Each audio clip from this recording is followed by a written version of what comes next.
Okay, good morning. Good morning, everyone. Or I should say, bonjour, guten Tag. English is no longer an official language of the European Union, but not only European language members. Huh? Shukran.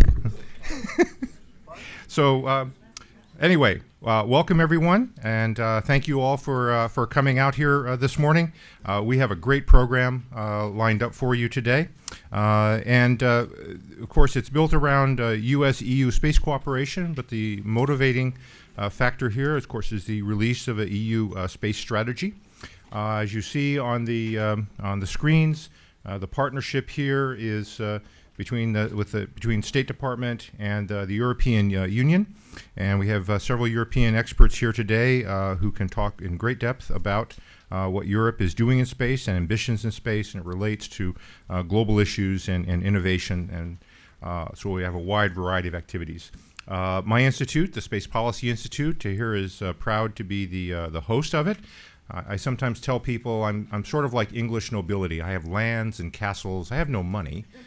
But I'm happy to be a host for these activities and bring people together.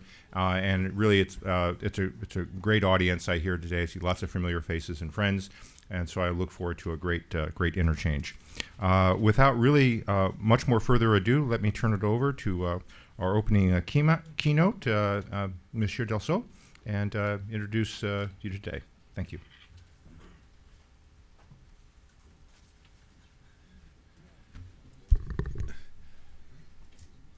Thank you very much, ladies and gentlemen. First of all, thank you, Scott, for inviting us in your castle. You know, even if you don't have any money, it's a nice castle, it's a nice place. So I would love to have such a nice castle, personally. And I want also to reassure you, first of all, we are still 28 member states, so English is still part of and even when one day maybe we'll become 27 member states, English will remain a European language, because we still have countries whose language is English. So let's continue in English. So thanks, more seriously, thank you very much for having invited me today and giving me an opportunity to present to you what we do in space in Europe. And also, even more important for me, to have an exchange with you, because we really believe that talking to our counterparts in the world, and especially in the US, is something which is extremely important. And that's why I was pleased to have this invitation and to have an opportunity to present what we do in Europe. I would mostly focus on our space policy, but I would say at the end of my presentation, I would say a few words on the defense sector, because we are also moving on the defense sector, and we are doing things which have an impact on the space policy too. So I would like, maybe even if most of my presentation will be focusing on the space policy, I will also say a few words about the defense policy, which is becoming extremely important now in Europe. Now, if I look at our space policy, I have the feeling that we have a magic number, 3. 3 seems to be the magic number. Why? First of all, because we have 3 programs. EGNOS, probably the less known program, you know. EGNOS is a program which is already functioning, and which is enhancing actually GPS and helping airports and aircrafts to land on airports. So that's already a program which is fully operational, which is deployed in most member states, and which is covering most of Europe so far, and will continue to grow in the future. So we have 3 programs: EGNOS, Galileo, still in development. So far, I already said it in some occasion, but so far it's being called the European GPS. One day, I'm sure GPS will be called the American Galileo, as you know. That will come, I'm sure. But so far, it's still the European GPS. And the last program is called Copernicus, which is the Earth observation program. So that's the first reason why 3 is a magic number. But 3 is also a magic number because next year we will launch 3 more Sentinel satellites under the Copernicus program, so for Earth observation. So 3 would also be an appropriate number for our policy with respect to Copernicus next year. And finally, 3 is an important number this year because we have 3 major events taking place in 2016 linked to the space policy. First of all, we have adopted a space strategy for Europe. Second, we have launched 4 satellites, 4 Galileo satellites with Ariane 5 a few weeks ago from Kourou. And I would insist, not only have they been launched, but they were launched successfully. And they are in the right orbit, which, sometimes is a problem. And finally, hopefully, at least it's not yet fully decided, but next week we will be able to declare what we call initial services for Galileo. And I will come back to that at the later. Now, my presentation will focus mostly on 2 aspects. The space strategy and the initial services. As I said, I will say a few words about the Defense Action Plan, because there is consequences also for the space sector. Space strategy. The space strategy has been adopted a few weeks ago, and I would like maybe to try to summarize what we say in this space strategy in a few key messages, because I believe it's important that you have in mind what are the key messages that we want to deliver. First message, it's not a strategy from the European Commission. It's a strategy for Europe. And when I mean Europe, it's important. It's the European Commission, it's ESA, it's a member state. We wanted the strategy to be as inclusive as it's possible. We do not believe in European Commission, and I don't believe in ESA, and I don't believe in the member states. We do not believe that we should be split and divided. We really believe that we're only one way forward is by working together within our own competencies, of course. ESA has competencies that the European Commission does not have. Member states have competencies and resources that we don't have. But working all together with the same objective, which is to make sure that the space sector and the space segment is something which is developing in Europe and be able to compete with the rest of the world.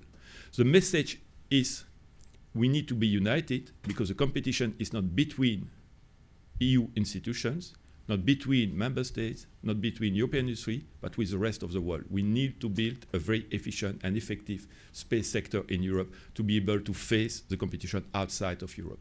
So that's the first key message. And actually, to illustrate this, not only have we adopted, as European Commission, we have adopted a strategy, but we have signed, at the same moment, we have signed a declaration, a joint declaration with ESA, highlighting a few key points that we consider are important for the cooperation in the future. And that was an important signal, showing actually that we work together and we are all on board to deliver what we want to achieve in the space sector. And I've not yet mentioned something which is extremely important. The space strategy was also prepared by talking to the industry, because we cannot ignore the industry. We need also to have the space industry on board, but even more generally, and I will come back to this, we need to have also the rest of the industry on board and to be fully aware of the importance of space. And I will come back to this point because that's something which is extremely important. And linked to this issue, of course, it's a very inclusive strategy. It's also a strategy not for 1 year, not for 2 years, but it's a long-term strategy. If you ask me, will there be a new strategy in the future? Probably yes. When? I don't know. But was something which is sure, that for the next 5 years, there will not be a new strategy being adopted by European Union with respect to space. We consider we have one document, one way to stress what is our policies in the future, and we need to basically deliver what we've promised that we will deliver. So first message is a message of strategy, long-term strategy for the whole of Europe, for all actors in Europe. And we believe that's something which is extremely important. Maybe a small comment on this aspect. When I say it's a strategy for all actors in Europe, it does not mean it's against the rest of the world. It's not fortress Europe. It's simply working together, all of us, not to build a fortress, but to be simply more efficient and more effective. Second message, and that's a very important message. When you talk to citizens, and when you talk to space about space to citizens, of course they will first maybe remember some movies, Martian, we discussed it yesterday, Interstellar, these kind of movies, which are of course very important. They might look at, they might remember, if they have my age, when people walked on the moon, which was still quite a very important event. And of course they see what we do with Mars and other stories like this. ISS, when you have astronauts being sent. But besides this, they don't realize what's being done and what's the usefulness of space. space is not well known by all our citizens. And even more important, the importance of space is not necessarily perceived by people in charge, by the government. And sometimes they have the tendency to believe that space is just a cost, because it's very costly to launch a satellite, it's very costly to send rockets to outside of Earth. So there is a perception that space is costly, but why do we need space? And that's a fundamental question that we need to address. So the second message of the strategy, and for us, for the Commission, is something which is extremely important. We need to bring space down to Earth. We need to show that space actually is something which is absolutely mandatory if you want to get growth and jobs in Europe, but elsewhere. What we say about Europe is true everywhere. So the second key message of the strategy is we need to use all the possibilities of space to develop an economy using the space segment. And that's something which is extremely important for us. We want what we call an uptake of services. We consider it's fundamental that space is much more used in the daily life of citizens. Even if they don't know it. I'm not sure they know about the GPS. They don't know. They probably it's coming from satellite. I'm not sure they know that weather, is coming. Forecast weather are coming from space. They probably do not realize it. But it does not matter as long as all those benefits are being used on a global basis by everybody.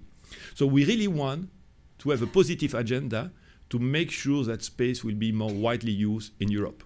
What does it mean concretely? If I look at Copernicus, for instance, so Earth observation, we have a huge amount of data which is available. Problem, it's not used so far, or not used enough.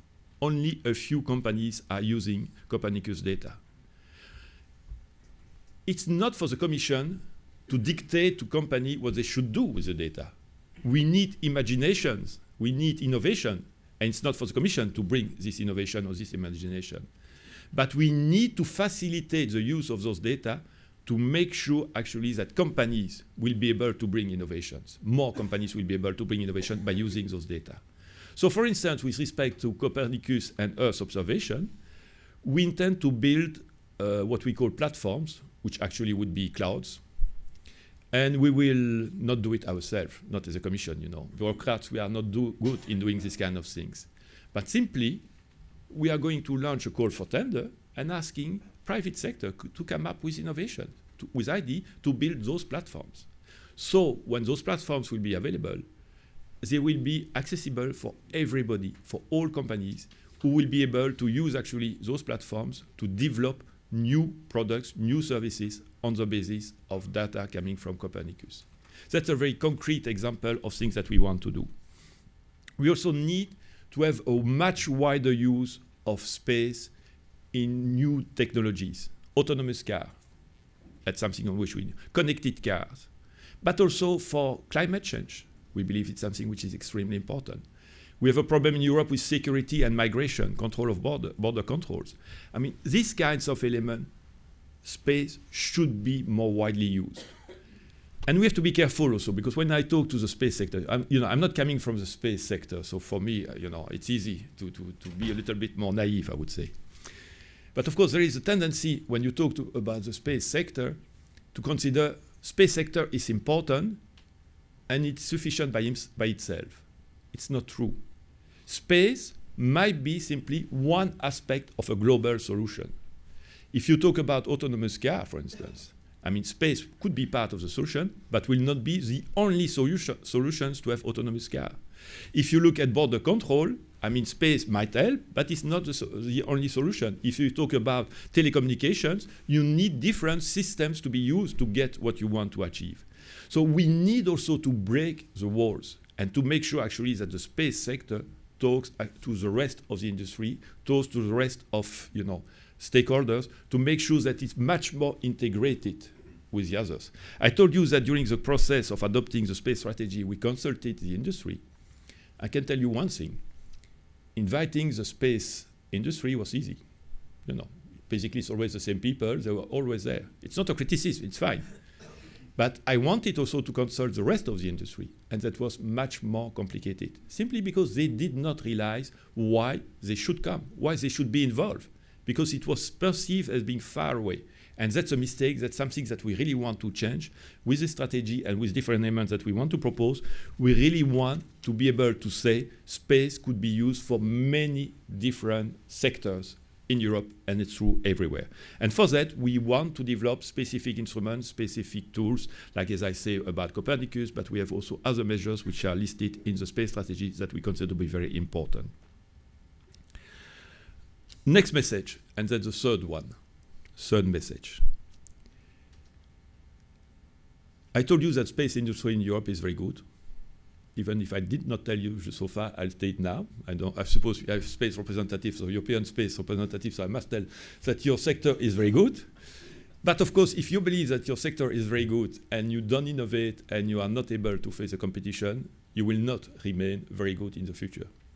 So the third message in the communication I would like to give about the communication that we need innovation, we need new ways of functioning for the space sector in Europe. We believe that's something which is extremely important. I'm not saying that the public money will stop. We will continue our program. We will continue to invest public money in the space sector. But we need more private money. We need more investment. We need new ways of functioning. And we need probably new companies also to be more active in the space sector. And from that point of view, we want to use several instruments, helping SMEs to grow, helping startups, helping innovations. And we want to use public money actually to trigger this kind of growth in the space segment, because we believe it's extremely important, especially if, as I say, we believe space matters a lot for many sectors, but we need to make sure that we have a very efficient space industry in Europe, and for that we need innovation and investment. So as a Commission, we are willing to do a lot to be able to achieve this kind of growth that we believe is fundamental and important. Now, again, we realize that we need still public money. And if you read the space strategy, you will see that there is a commitment from the Commission to continue Copernicus, to continue Galileo. And we believe it's important, because if you want people to invest for uptake of services using Copernicus, using Galileo, you need to give them insurance that those programs will continue to exist in the future. So that's something, that's a message that we put in the strategy, because we believe it's important to repeat it, and to make sure actually that that's something which will be useful for the companies in the future.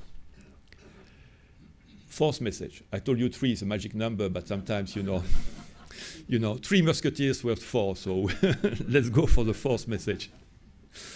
Fourth message, of course, which is linked to which is the result of what I told you. If space is so important and will be even more important in the future, it's clear that we need to protect our assets in space. So from this point of view, we as a Commission, we consider that we need to do a lot of work with respect to issues which are extremely important, SST, and leading to SSA, space sector awareness, space segment awareness. We believe it's something which is extremely important. And again, we need to work with we need to work with the member states, we need to work with ESA, we need to work with all actors in Europe to develop this. But we believe that's something which is extremely important, because the issue of debris is fundamental. And that's certainly an issue on which we are willing as a Commission to help develop a policy at European level. Again, in conjunction with the member states, in conjunction with ESA, because we believe it's a common effort, it should be a common effort. Another aspect which is important also from a point of view, that's the issue of GovSatcom, governmental satellite communication, which we need to develop in Europe, because it's available in some member states, it's not available in all member states. And so we have said in the strategy that we need to develop GovSatcom, we need to develop a policy with respect to GovSatcom. Now, what will be this policy? What will be the measures that we are going to propose? That's still something that we have to discuss, and we'll see with the member states and the European Parliament what we are going to do. But that's certainly something which is extremely important. Finally, in this context, of course, we need also autonomous access to space. Because if you say that space is important for European industry, for European economy, you need to make sure that you have an access to space. So we have a sentence saying that we need an access to space. And from this point of view, it's clear that we need probably to be a little bit more efficient in Europe, because we are not always very efficient, and sometimes we don't act as united as I would like us to act. But that's the issue, and that's the way it is. So these are the 4 key messages contained in the strategy. Now, there is a 5th one, but that's for the next panel, because that's the global cooperation, and that's something, of course, extremely important, so I don't want to mention the 5th panel now. The strategy has been extremely well received by the member states and by the European Parliament. So far, we have received unanimous support from the member states, which is extremely important. No real criticism, and I believe that's extremely important. But of course, the real challenge will be to implement the strategy. Because it's clear that having a nice piece of paper is always something which is useful, but you need to make sure that this nice piece of paper becomes a reality for all our citizens, for all our companies. So the implementation phase, which starts now, is fundamental for us. And we really want to continue the same inclusive process for the implementation. Because many of the measures that we announced are described in broad terms, but we need to be much more concrete. And we need to discuss with all stakeholders how are we going to implement those measures. So now the phase of implementation, which starts now, is important, but it will not be led by the Commission alone. It will be the Commission, Member State, ESA, and industry. It will be a common effort to make sure that all we have announced will become a reality and will lead to a much more efficient European space industry in the future. Now, I told you I would say a few words on initial services. It will be really a few words, because I cannot guarantee you today that initial services will be announced next week. So because we are still discussing the final discussions. What is the idea of initial services? Initial services, if they are declared next week, would mean that Galileo signal would be available not 100% of the time, not 100% of the Earth, but still would be available on a large scale, and most of the time. What does it mean concretely? It means that if Galileo initial services are declared, it means that receivers could be built combining Galileo signal and GPS, and maybe others also. But let's forget about the others, you know. Let's focus on the 2 main actors, Galileo and GPS. And it means also that those receivers will be available and will help already to improve accuracy of positioning for those instruments equipped with this kind of receivers. So it will be also a possibility for all those who would like to build receivers to test the Galileo signals and to make sure actually to see how it works, how it functions. So we believe it's a very important step, and that's a step that we want to accomplish before the end of this year. We still have 1 more week to do it. I can tell you a lot of work, but we are hopeful that we will be able to achieve what I say, 3, the magic number, and to have a third element, a third important event being adopted before the end of this year. Before concluding, I told you I would say a few words about the European Defence Action Plan. Why? First of all, because, you know, talking about defense at European level, a few years ago, I would have been probably killed by I don't know how many persons, you know. And I'm not joking, you know. Because when you were saying that we wanted to do something at European Commission level with respect to defense, there were only screams from everywhere. Now things have changed. And we have, again, gone for 3 measures. You see, we are obsessed by the number 3, I told you. One being the global strategy, which is being presented by Mrs. Mogherini, the Vice President, High Representative, who basically has talked to the member state and has said, let's try to work together to define together what will be the capability needed by member states in the future. So that's one aspect, one very important aspect. A second important aspect, you might have seen it, we have signed as the European Union and NATO has signed a declaration, a joint statement, reinforcing the cooperation between NATO and the European Union. And that's also something which is completely new, but that's something which is extremely important. And finally, the last aspect of the triptych is the fact that we have adopted the European Defence Action Plan. What is European Defence Action Plan? In 2 or 3 words, probably more than 3 words, 5 or 6. European Defence Action Plan is just basically a plan that we have adopted at European Commission level to develop the defense industry in Europe. And we see a link, of course, between all those elements. Because if member states need certain capabilities in the future, they need an industry to be able to develop those capabilities in the future. And, message also extremely important, we don't want to build a European defense against NATO. We want to cooperate with NATO. That's why the aspect of the joint declaration with NATO is important. So what we have proposed in the European Defence Action Plan is a certain number of concrete measures to help our industry to be able to create the capabilities needed by the member states. What does it mean? For instance, we propose to create a research fund in the EU budget for the defense sector. For you, it seems, okay, what does it mean? A year ago, just raising this, using EU money for the defense sector, not only would have been killed by the Ministry of Defense, but even by my lawyers, you know, because from a legal point of view, it was perceived as totally impossible. Now, it's possible. So we will use EU money to fund the research at the defense sector, not to replace the research which is being done at the member state level, but in addition to what was being done by the member states. Second element of this European Defence Action Plan, we want to create a huge fund for defense.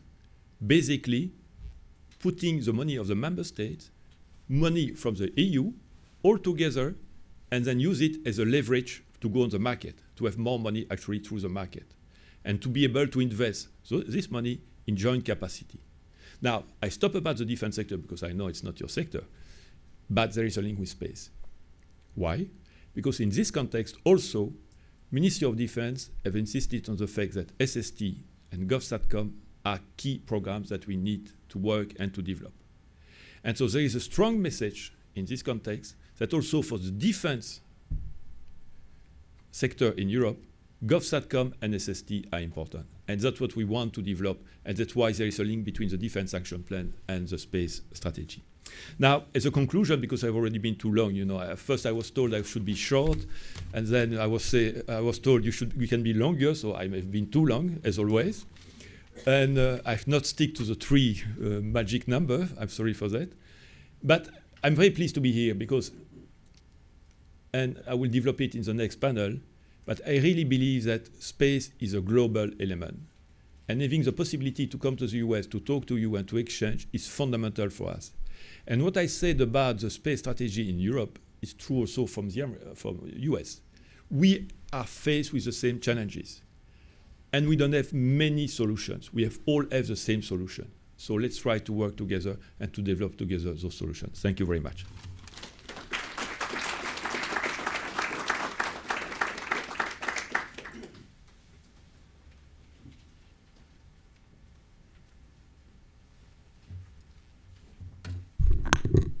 Morning, folks. How's everyone today? Morning, folks. How's everyone today? That's what I like to hear. Good morning. My name is Jonathan Margolis. I'm the Deputy Assistant Secretary of State for Science, Space, and Health. And I'm delighted to be here to be able to talk a little bit about some broad issues in U.S. approaches to space, and also especially the U.S.-EU relationship on space. Let me begin just by thanking GW and specifically Scott Pace for pulling us all here together and providing us with the, what is this now? This is the annex to your Schluss, or whatever it is. Scott, thank you very much for giving us the opportunity to actually come together and talk through some interesting issues here. And as well, many thanks to my friends in Europe, to the Commission, to Pierre, for sharing the panel with me this morning to give you some views from the U.S. perspective. So I'm going to talk to you guys a little bit about 3, I know this is a surprise, 3 broad themes that cut across a lot of what we do and the way we think about civil space issues in the United States. And those will be, if you will, the overarching themes that I'll get to. And then I want to try to draw out specific examples from the US-EU relationship that illustrate those three themes. So if you're following this from a geometrical mapping perspective, we're now talking a 2x3 matrix. There will be no charts and no exam. Bear with me. So the three themes. The first one is responsibility, responsible behavior in space. The United States just believes that part of what we're trying to set up internationally is a system whereby each individual actor feels a, if you will, obligation or compunction to behave responsibly in space. This typically means transparent, predictable, responsible behaviors that allow other actors in space to know what to expect of partners as you go along. Theme 1, responsibility. Theme 2, note the first letter here, resilience. A lot of what we're after in our activities in space is resilience. And let me try to define that. I know Doug Lavero is here, and he's got a definition of this that will take me till next Tuesday to read through to you. So I'm going to give you a shortened diplomatese version. And essentially what we're after with resilience is to withstand adverse conditions, whether they occur naturally, by accident, or by intention. And a lot of what we do in the space arena is try to address resilience in that regard.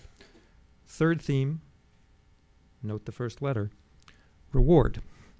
All of what we're trying to do here at the end of the day is develop a whole system of rewards and reinforcements that make those two things, responsibility and resilience, more likely to happen. And by reward, you can measure reward in any number of ways.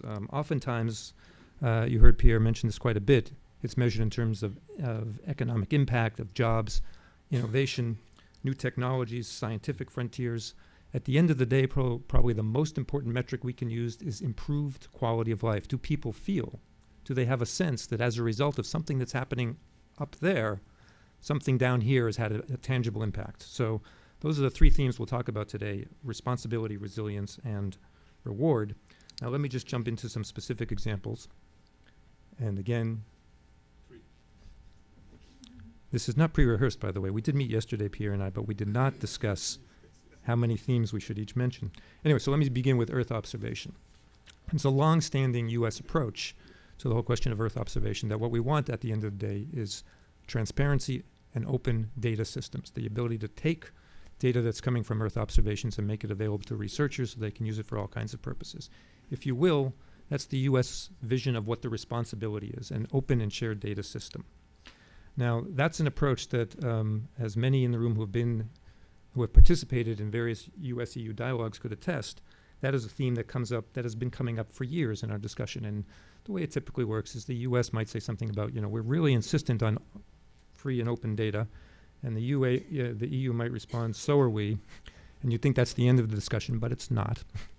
And what I wanted to mention is, we've been talking about this as two governmental entities for quite some time, and we're delighted on the U.S. side to see that when the EU launched Copernicus, and I don't mean just the launch, I mean the launch of the program, the conceptual ideas behind it, it was with a fundamental commitment to free, full, and open access to data. And we viewed this as a synergy of the two policies. And in many respects, that's now responsibility, the U.S. and the EU working hand in hand.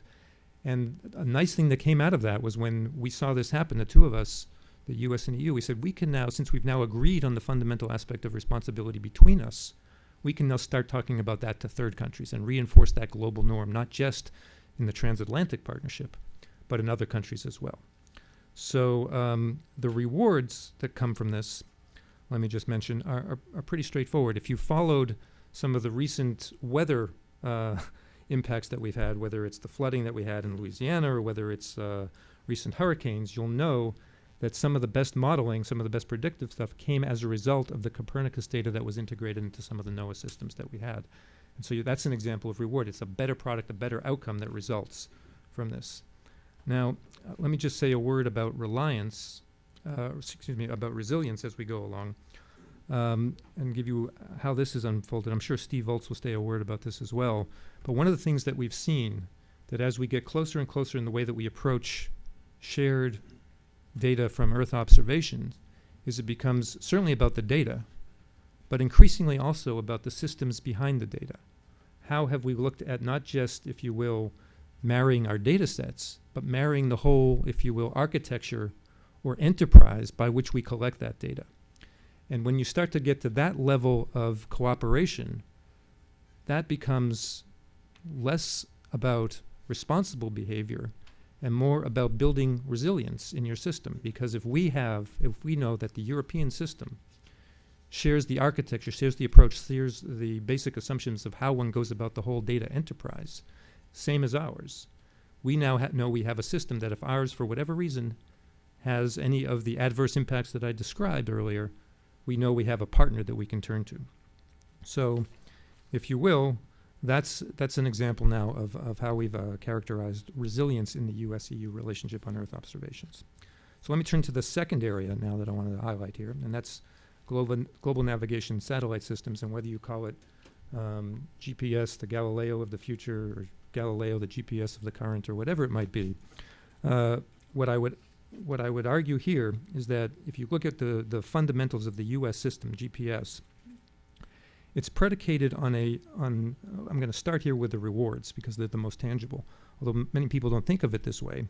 If you look at what GPS has brought to the United States economy, to the global economy, I don't know how many, just if you show of hands, how many of you have done mobile banking over your phone?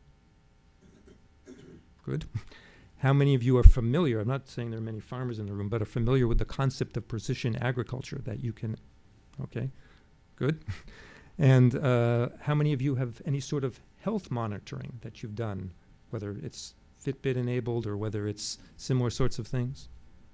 Okay, so these are some examples of technology that have at their core some form of GPS technology that's making your lives, I would argue, better in some way, back to that fundamental metric. We estimate that annual sales within the United States alone of GPS and related technology is about $60 billion a year, 60 billion. It accounts for in the neighborhood of 3.3 million jobs in the United States. In other words, the economic impacts here are rather large. I was going to say huge, but someone else has stolen that word.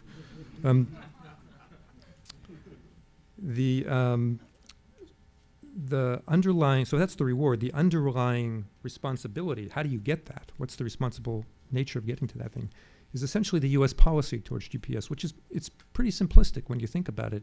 It's we're going to provide the signal on a free and open basis. That's it, 3 words, free and open. And one of the things that the United States has done, I think we believe that policy, that responsibility of the government providing that signal free and open, has led to industry being able to develop all of the technological applications, all of the, if you will, disruptive technologies that have come on board and really helped us think through and create societal benefit as a result of that fundamental government responsibility that we share. Now, other nations, for a variety of reasons, other governmental entities for a variety of reasons, have decided that they too want to create a GPS-like GNSS systems of their own. And that's fine. The United States believes that's a good thing. And let me just explain a little bit why. So if you looked around the world today, you would find systems in China, India, Japan, Russia, European Union. And the approach that the United States has been taking internationally is to work with every system that exists and try to reinforce that basic idea that the signal should be provided free and open. And then what we're trying to create is a system of systems, if you will, where you have interoperability and compatibility among all the systems. There's a reward for this if you go down this road, and that is that the GNSS system itself, let alone all the other economic benefits, but the system itself will perform better. The signals, they'll have better integrity, better availability in challenging environments. If you live on the 3rd floor of a high-rise, maybe your system will work better. If you're under dense foliage, maybe your system will work better. So that's some of the, if you will, rewards. The actual system is improved. And if you look at the way industry has dealt with this whole question, how many of you have Apple iPhone 4 or later from 2011? You now operate on a multi-GNSS phone. Apple, along with many other commercial organizations has moved from a GPS-only receiver system to a multi-GNSS system. And we are told, by the way, those Apple folks, you're in league with GLONASS. If you don't know, that's the other system that Apple's using. But we're told by many of the commercial vendors that within a year to 3 years, as Galileo comes online, it'll be more GNSS, multi-GNSS, and that other system will likely be Galileo as the commercial technology develops there. I mention that because it's where the commercial industry is moving, and it's incumbent on I would argue on the governments to try to catch up to the GNSS reality that we all face now on the commercial side. So current U.S. policy on this recognizes the importance of a resilient GPS service. And so we have authorized the use of foreign PNT services to augment and strengthen GPS resiliency. So I wanted to give you one example from our cooperation with Europe that to me really captures not only the good news story, but the difficulty. It's not trivial to try to cooperate internationally on these issues. And I'm going to draw it from a piece of work that is ongoing. Under Galileo, the European Commission has created and contemplated a structure called PRS, Publicly Regulated Service. And this is a service that, in addition to regular Galileo, would have a dedicated group of users for specific purposes. Now, when the U.S. first learned about this potential, we were very interested in it, and the interest largely came from our Department of Defense. I think DoD saw in this the opportunity to build in resilience into their ongoing systems, and they were trying to get, as they were deploying new GNSS systems and their transportation capabilities, wanted to incorporate some of the potential of using PRS into that system. It's easier to do that before you deploy, so we started to approach the Europeans and knock on their door and say, hey, PRS sounds great, can we join, can we negotiate this with you? At the same time, if you recognize this, if you haven't heard this, I will steal Pierre's thunder on this a little bit. If you don't know this about Galileo, Galileo is a civil system under a civil authority. So here was the United States coming largely with a security request to a civil authority saying we want to work with you. And Pierre's already alluded to this, but you can imagine the reaction of the member states in Europe when they heard this, hearing that, wait, the U.S. wants to cooperate with the Commission on security issues? Not so fast, guys. That's our competence. That's the member state competence. So we had inadvertently unleashed for poor Commission folks a headache domestically by our international request because we really wanted to work with them. You may wonder how much this relates to the question of time. I think the United States first approached the European Union about this in 2011. And I will report to you that in 2016, we have finally begun the negotiations. Now, you in the audience might be saying, 5 years just to start a negotiating process? Well, the reason I cite this as an example of not only success, but also how difficult it is, the Commission had to sort out its internal dynamics with its member states, absent a functioning service. So there was this largely theoretical set of arguments. And as you probably all well know, when you're arguing theoretically, the stakes are much higher than you're arguing practically. So I don't envy our European colleagues of that. And so the United States, we got a negotiating authority a couple of years back. And it took our friends in Europe a little bit longer to get what they call a negotiating mandate, because they had to get the mandate through all their internal processes dealing with facts not yet in evidence. I'm proud to report to you that we both have our negotiating mandates. We've actually begun our negotiating procedures. And as we did, and this will be the final piece of this particular story that I'll mention, part of what the Europeans require of us is that we have something called a CPA, which stands for, anybody in the audience know? I'm not expecting anyone to know. I'm just trying to give you a sense of the complexity of how this is. CPA stands for the Competent PRS Authority, and every entity that's going to cooperate with Europe on PRS needs to establish a competent PRS authority. So we thought that was pretty straightforward. The only entity that seemed to be interested in this was DoD. So clearly DoD should do this. And then when we started to talk interagency about this, lo and behold, we learned that the Commerce Department had an interest in PRS. And then we learned that the Department of Homeland Security was reevaluating the critical infrastructure, and they had an interest in PRS. And so the whole question of how would we meet the requirements for the CPA that we would have to provide to Europe in order just to be a partner became an issue that we said, you know what? rather than argue about this theoretically, let's defer that discussion until after we've actually started the negotiations. I say all this to give you a sense of that on both sides of the Atlantic, it's a pretty complicated endeavor to try to come up with the practical steps that you want to undertake, especially with a new program, a new system that's in place. So one of the things we're going to try to do as a service is the U.S. and the EU will try to issue at some point today just a history of that effort to try to get us to the point of opening negotiations between the United States and Europe, just so that you all who have not been personally privy to that experience can get a sense of how complicated some of these issues can be. So let me now turn to the final area that I wanted to exemplify in my remarks, and that's the area of space exploration. And when you talk space exploration, if you talk to Hollywood, it's clear what space exploration is all about. And that's Mars, right? If you've seen The Martian or you've watched Nat Geo channel, you know there's a series on Mars, and that's good and fine. But from U.S. perspective, Mars is an excellent destination. It's something that NASA is gearing itself towards. But the challenges that we face, whether it's Mars or Moon or asteroid, of further space exploration, doesn't matter what location you choose, you're going to face the same challenge. And now I'm going to channel a gentleman known by many names, Mark Watney, fastest human ever, space pirate, also known as Matt Damon. For those of you who haven't seen this movie, go take a look. It's called The Martian. Anyway, at one point, Matt Damon says, you got to do the math. So if you do the math on the challenges that we face for space exploration, the conclusion that the United States has come up with is that an indispensable piece for space exploration is the International Space Station. We're going to need to solve certain questions of space exploration that we haven't yet, and one of the best ways to do that is from a location, a venue in space where you can already start to evaluate in situ, if you will. So the idea of extending space station beyond its agreed parameters, so until 2024, became a major focus. And let me just mention two reasons why. One is the reward that I've already alluded to, and that is this idea that if we're going to actually solve these space exploration challenges, you need space station to do that, and we're not going to get it done by 2020. The challenges we're going to face for further space exploration, especially for Mars, we need more time. So getting the partners in ISS to agree to extend, very important. And I'm delighted that with just in the past couple of weeks, ESA has now approved extending their participation in space station to 2024. It's a great outcome for us. It's terrific. So that's the reward.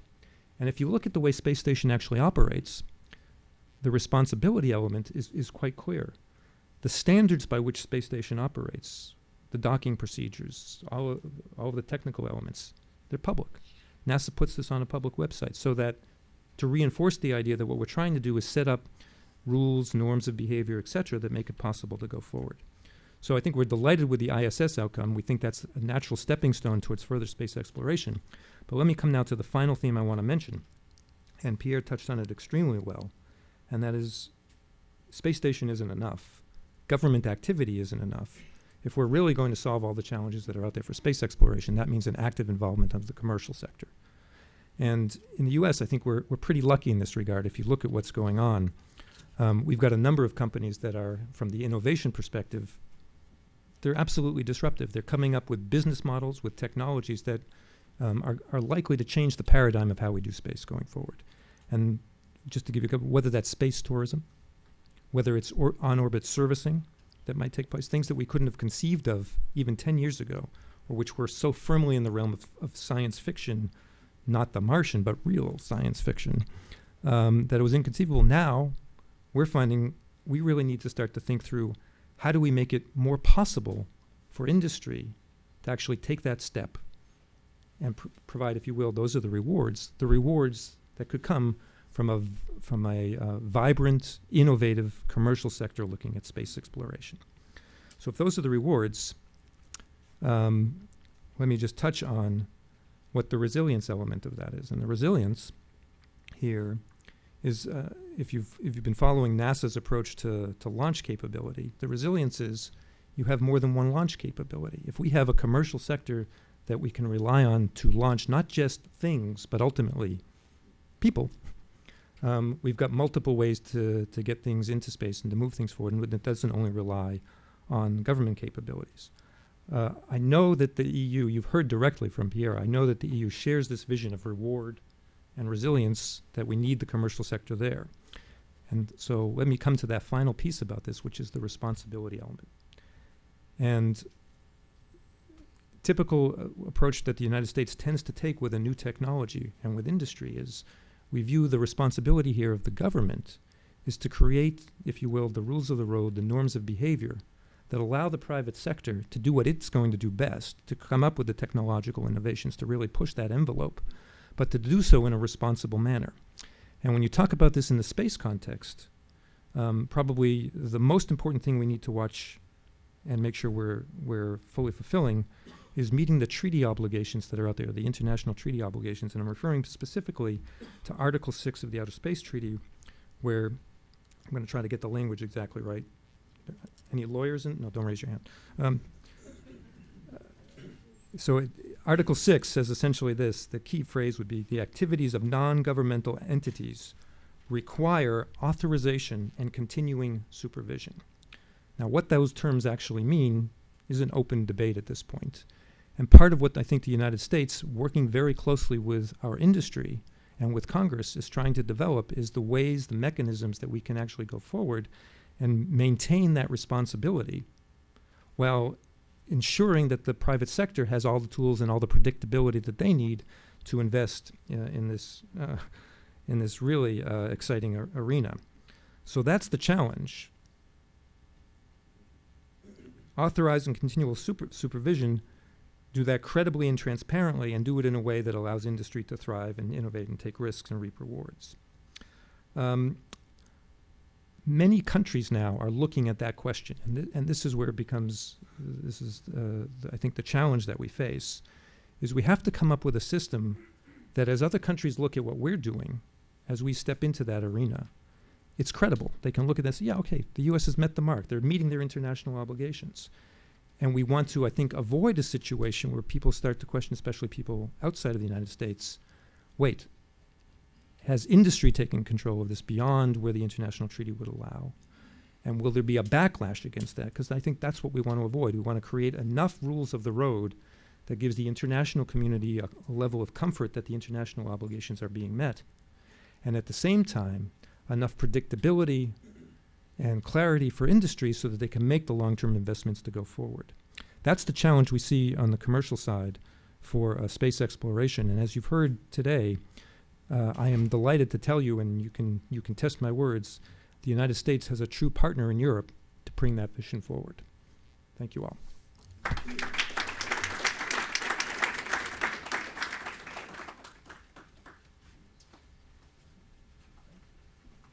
Okay, can we invite our next panel up to go? Doug Lavero, Steve Olds from Defense Department and NOAA. And I'll turn over to our moderator, Sabine. Podium is yours. Yes, good morning, ladies and gentlemen.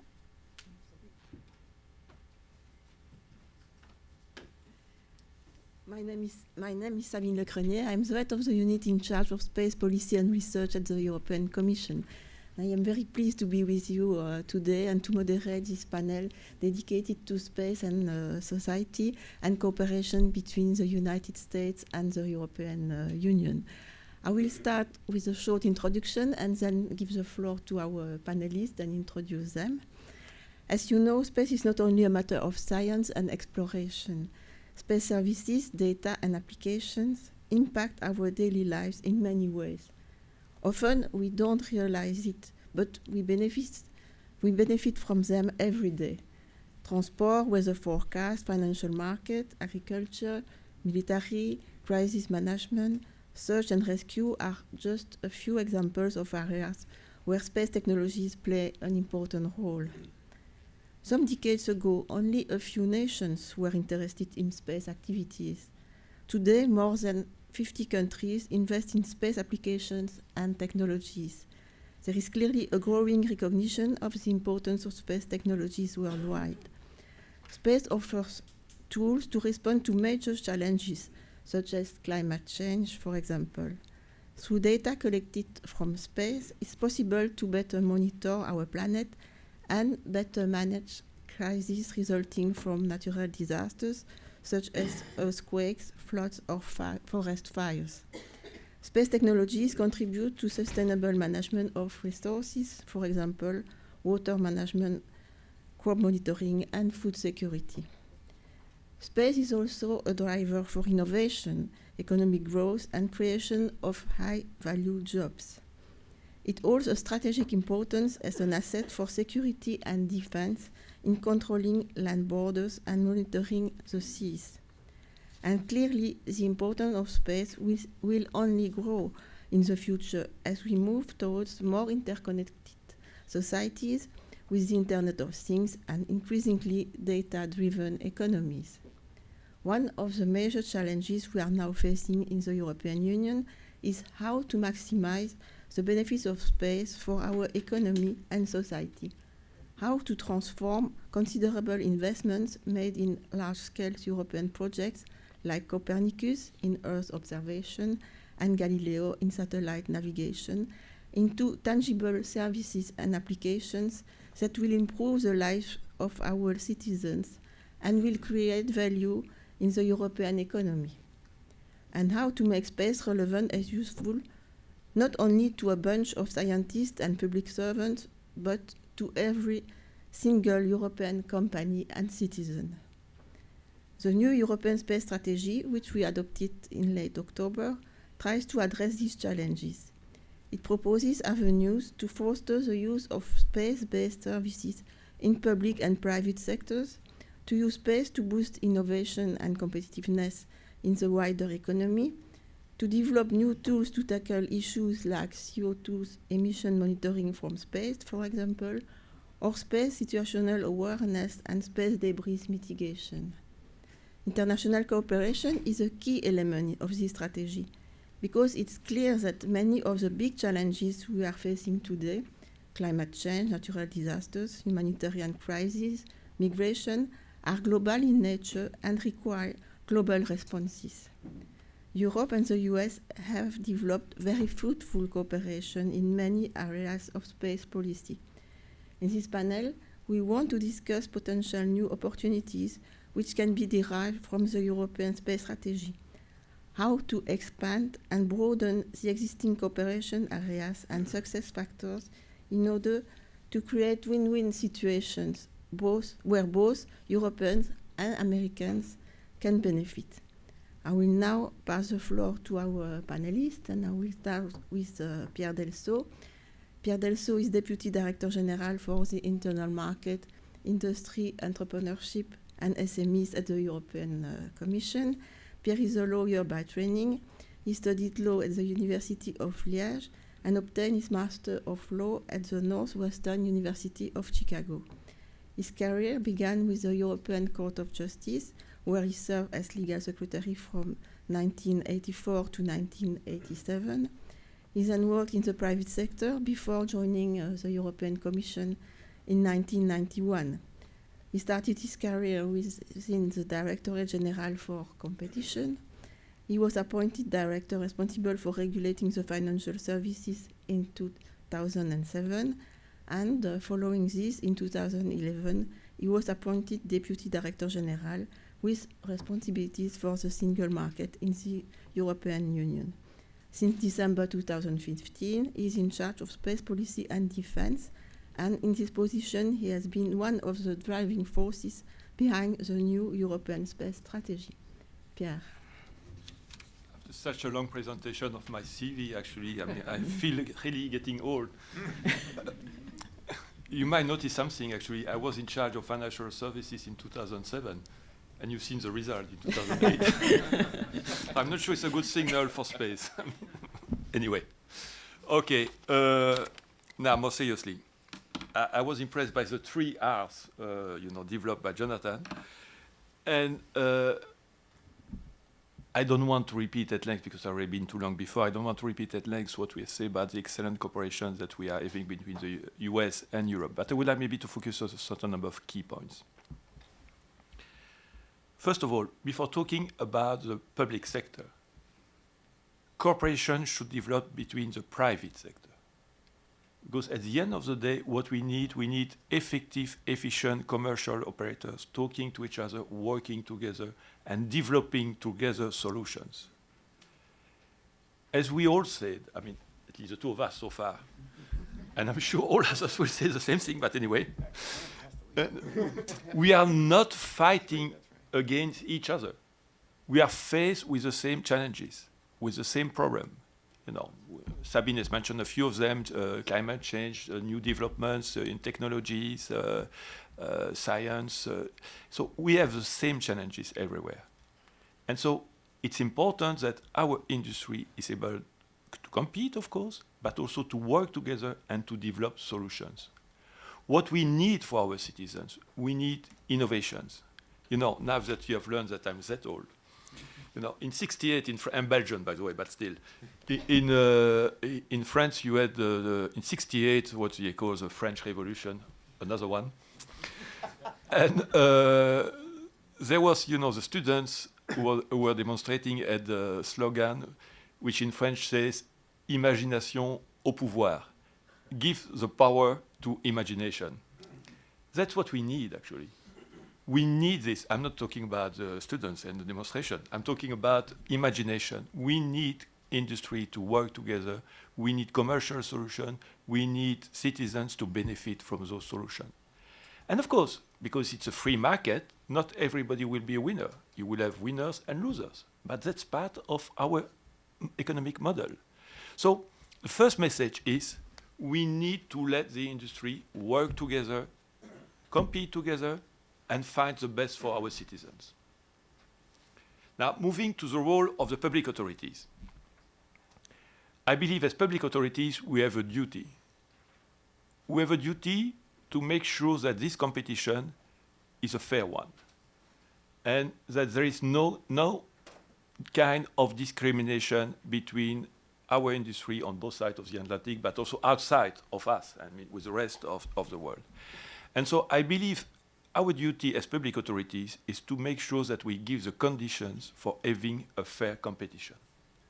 And that's something which is extremely important, because you cannot achieve the real benefit that we hoping for our citizens if you don't have this fair competition.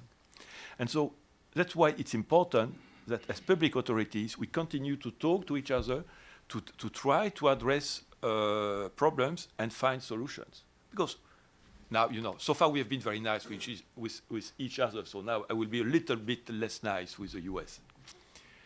You know, and Mr. Jonathan, he knows what I'm going to talk about, and Doug also. Anyway, you were given the example of a private company using in the US receivers for GPS and GLONASS. Can I ask you a question? Has it been authorized by FCC? I've not seen anything. While, you know, us poor Europeans, we stick to the law. You know, I'm a lawyer, you see, but it was even before my time. We stick to the law. And what have we done? We say we want to use Galileo in the US. We have asked for an authorization from the FCC. Long time ago. Still waiting. Still seeing nothing. Is it normal?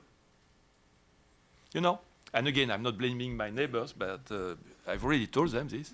But that's, for instance, the kind of issues that we need to resolve between public authorities. If we want, because either we will be in a situation in which Apple, to come back to the example of Apple, will use Galileo receivers without any authorization, or they will not do it because they want to. They will say, we wait for the authorization from FCC. Is it normal? No. If we really want to have a level playing field, we need to try to address these kind of issues and to find a solution to give. And again, I'm not saying Apple should use Galileo. It will be their choice. But at least they should be free to do it. They should have the possibility to do it if they believe it's useful from a commercial point of view. So our role as public authority is to maintain this kind of contacts and discussions and try to address these kind of problems to find solutions to allow our industry to be able to develop the solutions that we need for our citizens. For me, it's a priority. And of course, in this context, as a European Commission, we are certainly open and willing to continue to discuss and to address these kind of issues. Clearly, you have other problems which are important. We mentioned SST, SSA, which are new problems and will continue to grow in the future. That's something on which we need to work together. We discussed also informally the issue of, the number of satellites in space. I mean, if you continue to send satellites in space and thousands of satellites in space, it's very good from a certain point of view, but it will create, at one day it will look like Brussels on a normal day, which is a complete traffic jam. I mean, that's a big stock. But that's a real problem, because you might have accidents, you might have a lot of debris, you might have a lot of problems. So we need to address these kind of issues.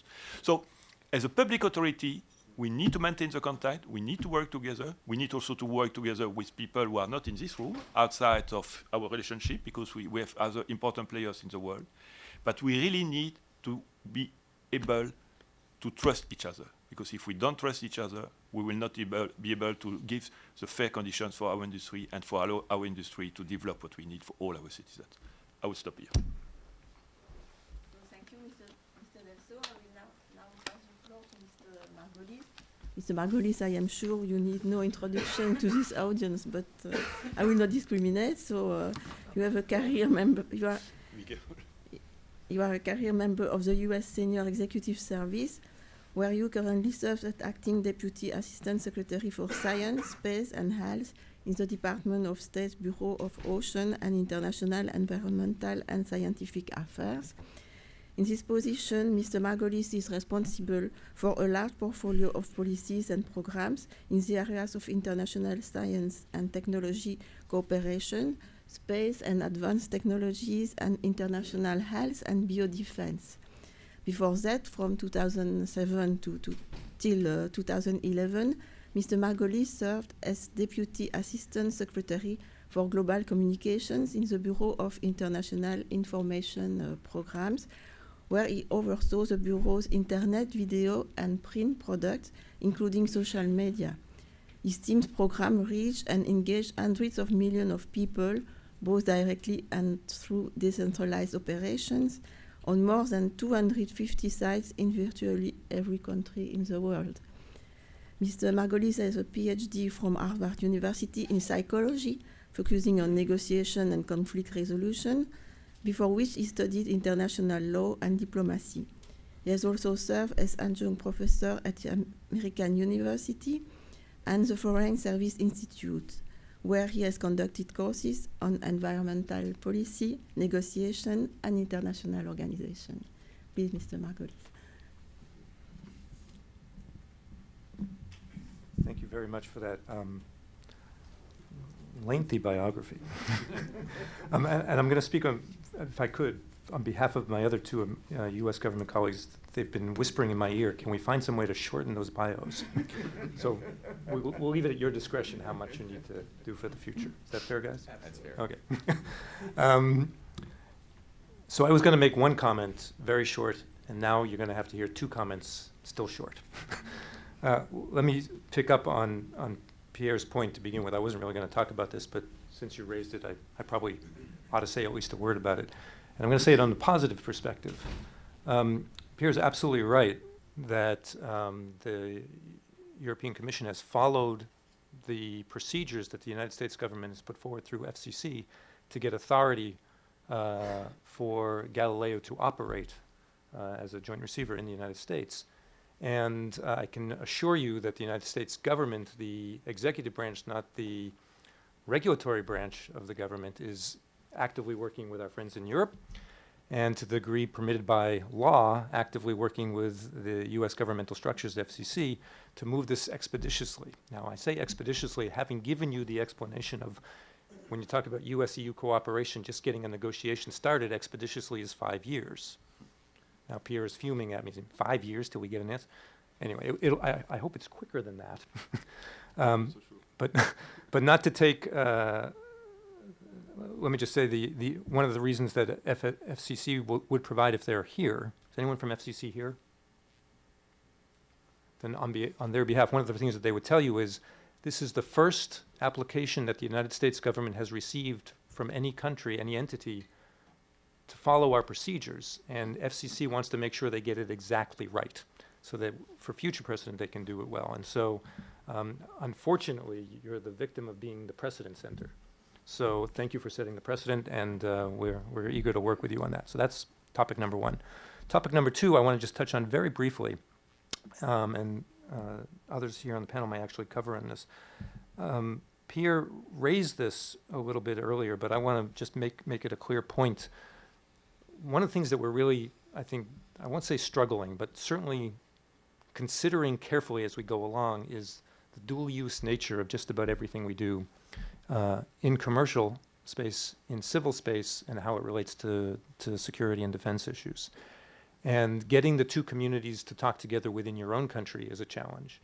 Getting the processes to get that to work internationally is even more of a challenge. We were most recently just delighted that through COPUOS, the Committee on Peaceful Uses of Outer Space run out of the United Nations, which is, again, Committee on Peaceful Uses of Outer Space, civil space issues. They were able to come up with a set of long-term sustainability guidelines that were agreed to by all countries by consensus. There's more work to do on this. But that was done for many people coming out of a, if you will, security background. But what we're finding is the application of those guidelines have implications for commercial operations, for civil operations. So getting the two spheres, the security and the civilian sphere, to work well together, to talk together, to share best practices, to understand what the challenges each face, that's going to be a real challenge going forward, and that's true domestically and internationally. And that's it for me. Thank you. So now I will give the floor to Mr. Steve Wolf. Dr. Steve Wolf is the Assistant Administrator for Satellite and Information Services at the NOAA. Dr. Wolf is a leader in the international Earth observation community, serving as the NOAA principal to the Committee on Earth Observation Satellites. In this capacity, he leads efforts to coordinate global satellite-based observations among international space agency partners to further the development of a global Earth observation system of systems. In addition, Dr. Wolf serves as the co-chair of the NOAA Observing System Council, a group that coordinates observing system requirements and provides resource recommendations for NOAA's observation platforms. Please. Thank you, and thank you for the invitation to be here, the second of these workshops. And contrary to what we've heard about the pace of activities, I think the pace of activities from the operational side have been remarkably fast. I think it gets from going from the abstract of a future capability to the reality of launches. Nothing like the criticality of data actually flowing to make organizations work more expeditiously on how to make use of it. So over the last year in particular, the U.S.-EU collaborations have strengthened as we've seen the flow of data and with the urgency of making good use of it. And I think we have mechanisms to do that. As an operational agency, NOAA essentially relies on the delivery of services from our partners. We cannot do our job without our partnerships. It goes as fundamentally as Earth observations for weather, and that the European Weather Agency, EUMETSAT, and NOAA share the globe in a sense with two different orbits, each of which is required and necessary for numeric weather model predictions. And we have partnerships set up that'll go 20 years down the road to continue that operational partnership and the codependency that we have on each other. And also with our research and our agencies, with NASA, with ESA, and some of the national agencies in Europe as well, we rely on the operational use of their research data, and we have in the past and we expect in the future.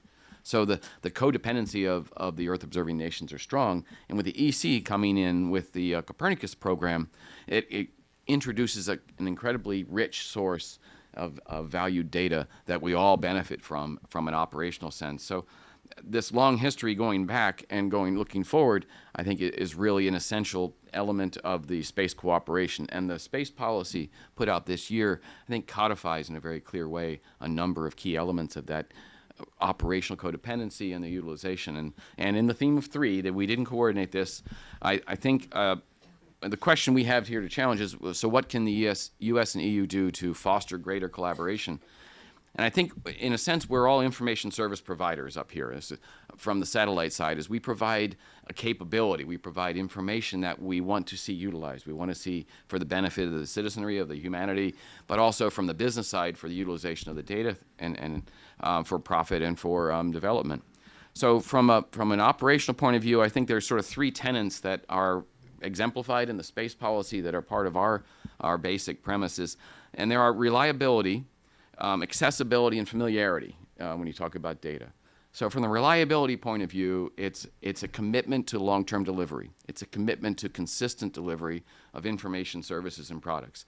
And the long-term commitment that NOAA, EUMETSAT, and EC have in establishing a data set and a data record that they will provide on a regular basis, not just for this year, this month, next year, 10 years from now, is really that reliability enables a whole feast of development and exploitation that industry can then put their money in, that communities can use, so they know that's going to be there. So it enables an investment that would not happen if it were just ad hoc and if it's going to go away soon. So that reliability is really a key feature, and the space policy focus on that by the commitment to continuity of the services and the measurements they do. Accessibility is the second part, and that is, are the data, are they reachable? Are they achievable? Can we get to them when we need them? So part of that is the commitment to free and open data. Accessibility is that it's not going to change my rules next year or next week and say, well, this was good for you now I'm going to hold up back. I'm going to make you sign different agreements. So our commitment to free and open in the long term provides that assurance of accessibility. It's also the data services, the ground systems, the data, the cloud infrastructure that Pierre mentioned. The ways to get the data to the community is really key. And different levels of accessibility enable different capabilities to be utilized. If you're a massive data user and you can just go to a big, and you have the infrastructure to get gigabytes per day down and to interpret it, so the major industrial partners can use it. But if you want to use it just on your cell phone, there's a different level of accessibility that is defined. So finding that right trade space, that right implementation, is sort of the research and development side of what EC, what NOAA, and what other agencies are doing to figure out how to make the increasing volume of data usable in a way that everybody can use it at different levels. So not everybody needs gigabytes per day. They may just need kilobytes a day. We need to figure out how to research how we make that available and what different formats we do. And I think the space policy identifies that as a key deliverable, both in developing the infrastructure, but in also figuring out how to, what are the needs of the users. The last one is familiarity, and that's really where it gets to I think is the biggest challenge we have. It's not just, we talk about user outreach, is tell everybody how great the data and the information products are. And that's sort of selling. But the real critical part of this is asking and understanding what the user needs are. And most users don't know how they use satellite data. Most GPS users on their cell phones don't have a clue or don't care about where they get that information on locations and on other features. But if we know how they live their lives, how the users can benefit from sources and information, then we can define our systems better. So one of the big outreach parts of the space policy, what NOAA has reached through in the past, we call it a proving grounds, I'll talk in a minute about that, is to reach out to the community that may not be day-to-day, month-to-month users of satellite data, but have capabilities that they could expand on if they knew they had, if we could provide some information to them. So there's a lot of research involved in that, in reaching out into the communities. And I applaud the space policy for recognizing that user outreach, user communication, feedback loops between the user communities who don't even know they want to be a user community and the providers of the data is essential to developing the great use of the data. And on the NOAA side, we developed this through something we call a proving ground, where we would actually seed experts in the communities that are not necessarily normal users of our data to get those people to learn about how they do their job, not how they use satellite data, but how they do their jobs. And then we can come back and say, now I see a place how we can tailor our data, pipe down that massive data stream into a narrow stream which is usable by this particular community. So this is an iterative and a long-term process, but it is an essential part of what we do. And I think the last part, which is common, is that our commitment to bring all of these together through the leadership role that EC plays, that the U.S. play in the satellite and space community, is to prove by example and to demonstrate good performance across the globe through our international coordination with GEO and CEOS and other CGMS, so that we demonstrate the performance and the capabilities that we want to show. And through that, we're seeing other agencies, other nations step up, make their data available and useful and free and open, and use common practices so that, as we just said, the example of GLONASS and GPS and Galileo, so that there's a common exchange of terms and conditions so that it expands the capabilities of everybody to be using these new data sets. So with that, I look forward to questions and answers as we get to them. Thank you. Thank you. I will now pass the floor to Mr. Douglas Lovero. Mr. Lovero is another distinguished member of the U.S. Senior Executive Service. Mr. Lovero is the Deputy Assistant Secretary of Defense for Space Policy. He leads the department's activities in international space cooperation. Please, Mr. Lovero. And thank you, Scott, for pulling us together today under GWU. This is a fantastic forum, and I'm really happy to be here with my colleagues. Let me start off by saying that I refuse to conform to the norm. I am only going to talk about two things today, not three things today. I had three things, but in my normal recalcitrant state, I'm dropping one. So first of all, I want to really go ahead and expand on thoughts that you've already heard. One is about resilience, and one is about norms, because I think both of them, from a defense sector, and I clearly represent the defense and national security sector of the space policy within the U.S. government. That is my concern, and my concern on national security implications clearly center on these two things, which is resilience and norms. Let me talk a little about resilience. Let me talk about an example you haven't heard already. Many of you may know, many of you may have seen that a year or two ago, the Congress basically told the Department of Defense, we do not want our military warfighters to be using data from Russian or Chinese satellites to go ahead and figure out what the weather's like in a hostile combat region. That's an understandable restriction that Congress asked us to implement. The problem was the World Meteorological Organization had made a decision to turn over sensing within the Indian Ocean over to China and Russia, because from a civilian perspective, that's a perfectly acceptable thing to do, but not from a DoD military perspective. And that agreement came when the EUMETSAT had decided that they would no longer fly a European satellite over the Indian Ocean, but instead would go ahead and turn that over to the Indians, to the Chinese, and to the Russians to go ahead and fly there. So that left us in a quandary, because those satellites provided weather sensing over areas like Afghanistan and Iraq, things that we find fairly important for combat operations these days. So we worked with NOAA, who worked with our European colleagues, to say, why can't we go ahead and float one of the older European satellites over to that location and provide service to the U.S. so we could use it. And we made that decision. And that satellite, it may actually be on station already. I think it's actually made it there already, Meteosat 8, to which we thank very heartily our European allies for doing that. And we even came up with an agreement with NOAA that we would maintain some capability to do that. That's either European or American over the long term, until we go ahead and decide how we might want to do this, or over the midterm, until we decide over the long term how we might want to go ahead and provide that sensing.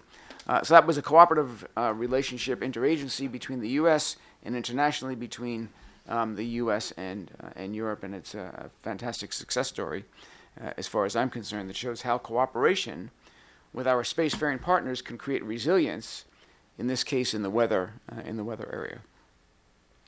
It's the same kind of resilience that we were seeking when we approached the State Department and said, we really believe we would like to have access to PRS for national security regions. PRS is one of the only allied encrypted services available to the U.S. We in the DoD, from a national security perspective, prefer to use encrypted services because we know our adversaries would like to spoof us in our use of position, navigation, and timing.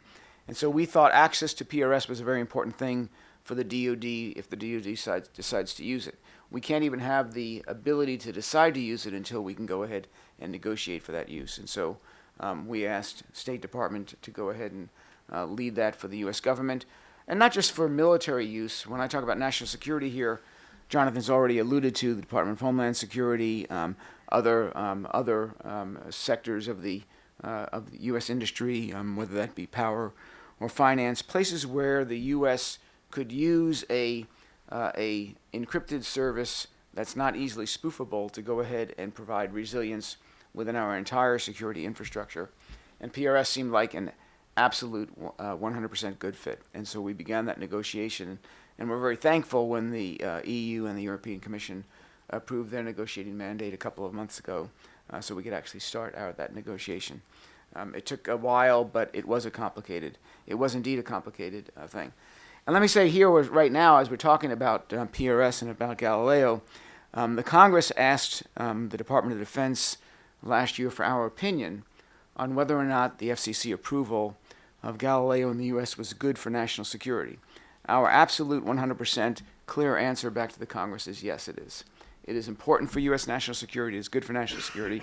And we would urge the FCC to go ahead and approve that request, because we believe this is in the U.S.'s interest to go ahead and have access to Galileo within the U.S. Let me move on. To norms, if I could, because there's an interesting correlation between resilience and norms, and resilience and national security and norms.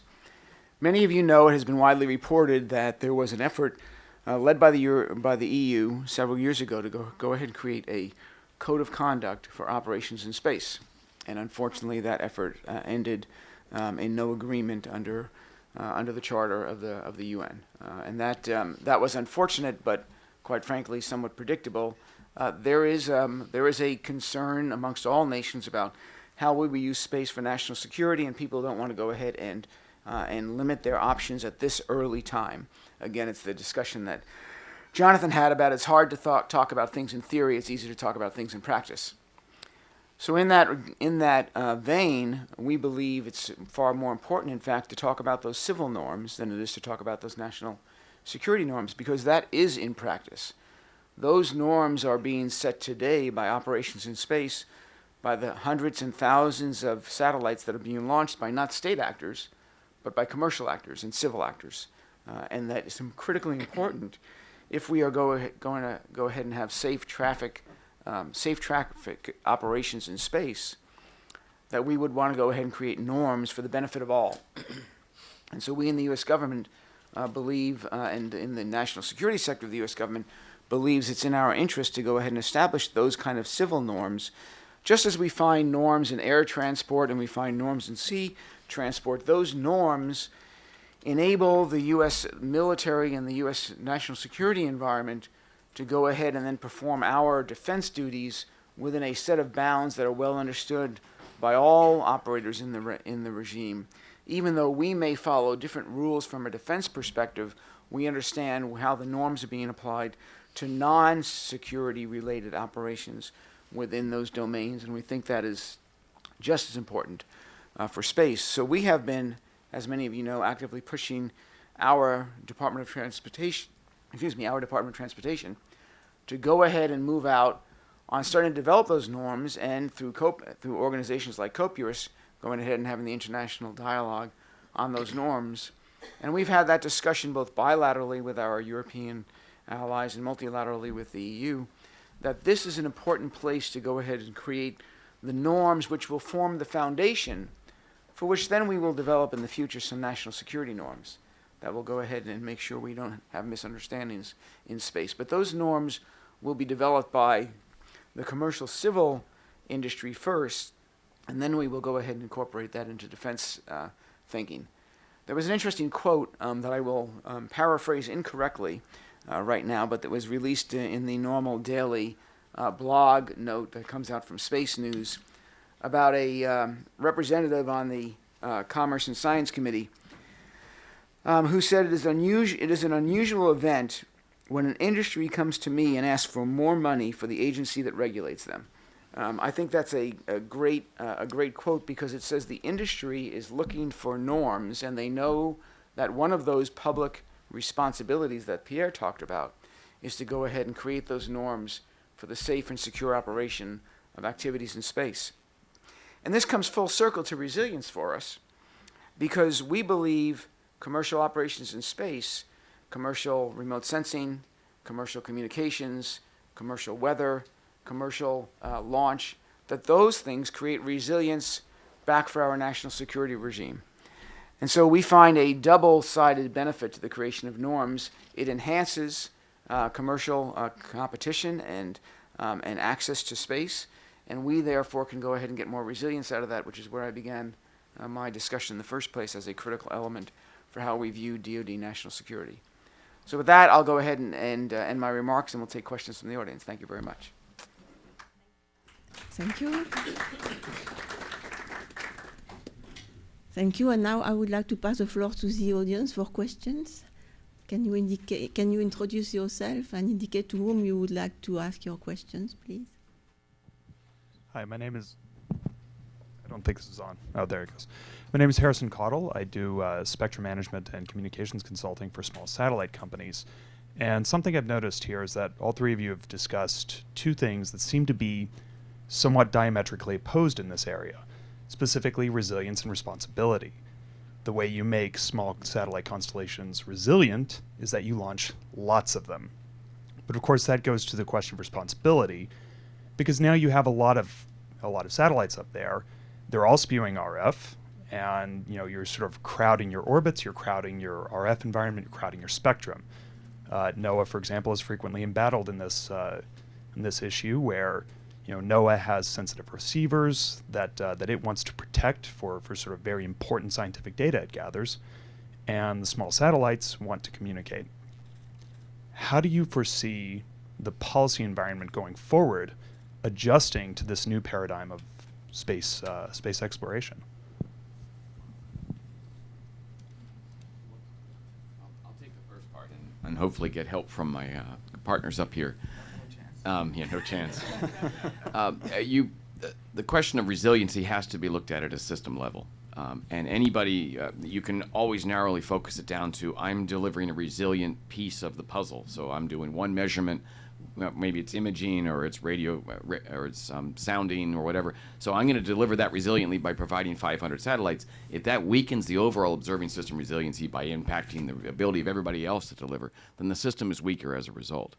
So I think part of the conversation in spectrum allocation needs to look at the impact of a new capability which improves one piece of the performance and to the degree that it might reduce the overall performance. So it's the role of the government, I think, in this place and in the review of frequency standards and frequency allocations to take into account all of those different impacts. You mentioned NOAA, specifically in some of our downlinks from our GOES-R satellite, for example, which is a major investment by the nation of about $10 billion and 4 satellites for 20 years of operations, has to look, and the crowding on the spectrum to use that data down and up, which has been invested and developed for over the last 10 years, is going to work for the next 20.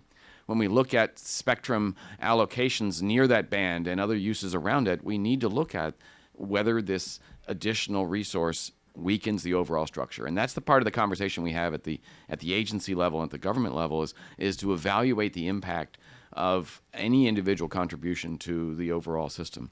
And they are in conflict. You're right. You can't have everybody broadcasting all in the same wavelength, because then you're going to have noise, and it's going to affect that. So that's it, that the trade space is constantly moving, because this wasn't a conversation we had 10 years ago when we talked about 10 satellites getting up there, not 1,000. And there will be to use Pierre's comment, winners and losers. I don't think of it that way. I think the system gets better, but there'll be individual components which may not be viable because they impact the overall system. And that's, we can't define that. We can look at it from the user perspective and say, this is the impact on the system, and present that trade space to those who do have the authority to make the call on the spectrum allocation. But it's important that we have that conversation at the system level and not at the individual sales or individual element level. There you go. Let me go ahead and jump in there as well. I think Steve covered the spectrum portions of this quite well. I do want to go ahead and not just be a critic of the FCC, but I mean, so the FCC I think has done a great job in trying to make sure we can preserve satellite spectrum where necessary and make sure people can share it as well. That's a difficult thing to do, and it's not just a U.S. thing. It's obviously an international question. So it is very difficult. But spectrum is probably more crowded than physical space. And let me talk to the physical space side of that. 73 trillion cubic miles between here and the geosynchronous belt. Now, not all the satellites are equally spread out between here and the geosynchronous belt. They're either there's two waterfronts in space. One is in about the 500 kilometer to 700 kilometer level where everybody wants to do remote sensing, and one is in the geosynchronous belt where everybody wants to do communication.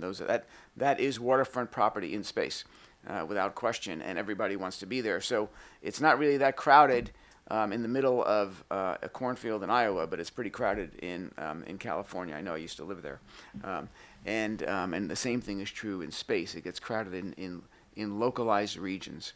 But even those localized regions, the crowding is still not huge if people are following a good set of guidelines for how they should operate in those regions. And that's the problem, is we don't have we don't have those guidelines. Those guidelines don't exist. So you talk about all of these small sats. You know, I always find it interesting. This actually happened one day on an Air Force launch. We launched 26 satellites, most of them for universities and scientific observations, and then it took the DoD JSPOC, the Joint Space Operations Center, almost 2 months to track them all. And it's like, well, why didn't we just say, hey, if you want to be on this ride, how about just put in a little reflector on your satellite so that we can go ahead and track you better and gauge you better? That would have been an easy thing to decide to do.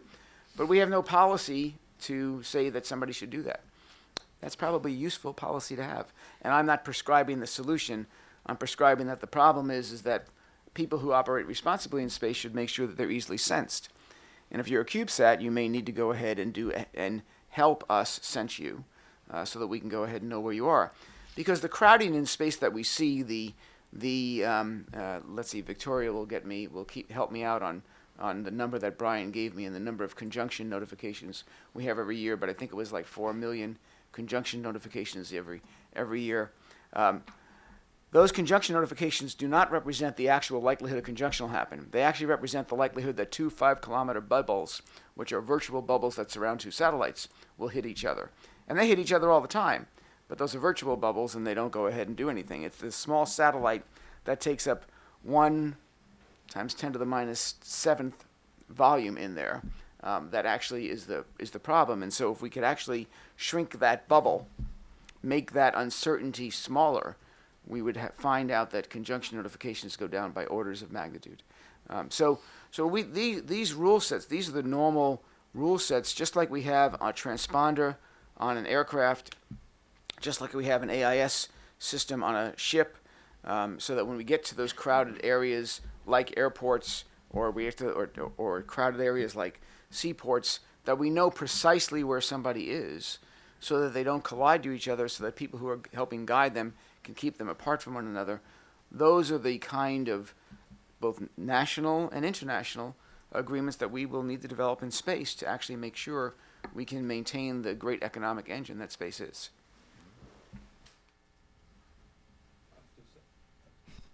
Does it work? Yeah. After such bright responses, I mean, what I'm going to say is very modest, and I'm not. It's not a joke. I mean, but certainly there is no disagreement between us. I really believe the main message is simply, we should be aware that potentially one day there will be a problem, and we start having these kind of problems. And if we don't try to address this kind of problem now, and relatively rapidly, at national level, but more importantly at international level, we will have problems sometimes. And it's not a question of freezing innovation or preventing business models to be developed, but we need to take into account the realities that even if it's a big space out there, you still have places where it's more crowded, and it will be more and more crowded in the future. You know, when you look at aviation, you know, at the beginning, no one thought about regulating anything about aviation because it was also empty sky, you know, just a few planes here and there. Now you have many rules with respect to aviation. I'm not saying we should do the same for space, but at least we should start a reflection, all of us, industry and policymakers, on what kind of guidelines, rules, and so on we should progressively develop. Because otherwise, I can tell you one thing, one day there will be a major problem. I don't know when, I don't hope for it, but I'm sure there will be a problem sometime that we don't want to face. That's what so we need to start the reflection now, all of us together. That's the message.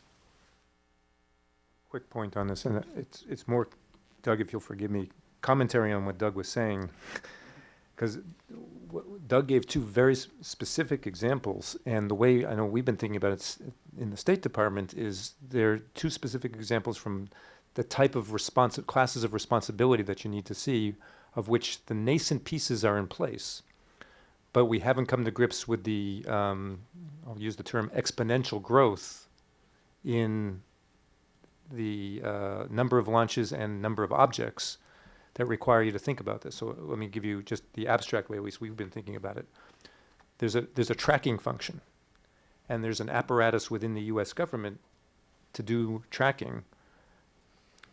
The level of both efficiency and refinement that exists in that system isn't where, if you actually talk to many of the folks who actually issue or receive the warnings, the message we're getting is that you ignore them because the likelihood of them having any impact on what you're doing is virtually nil. In other words, the false alarms swamp the value of the information.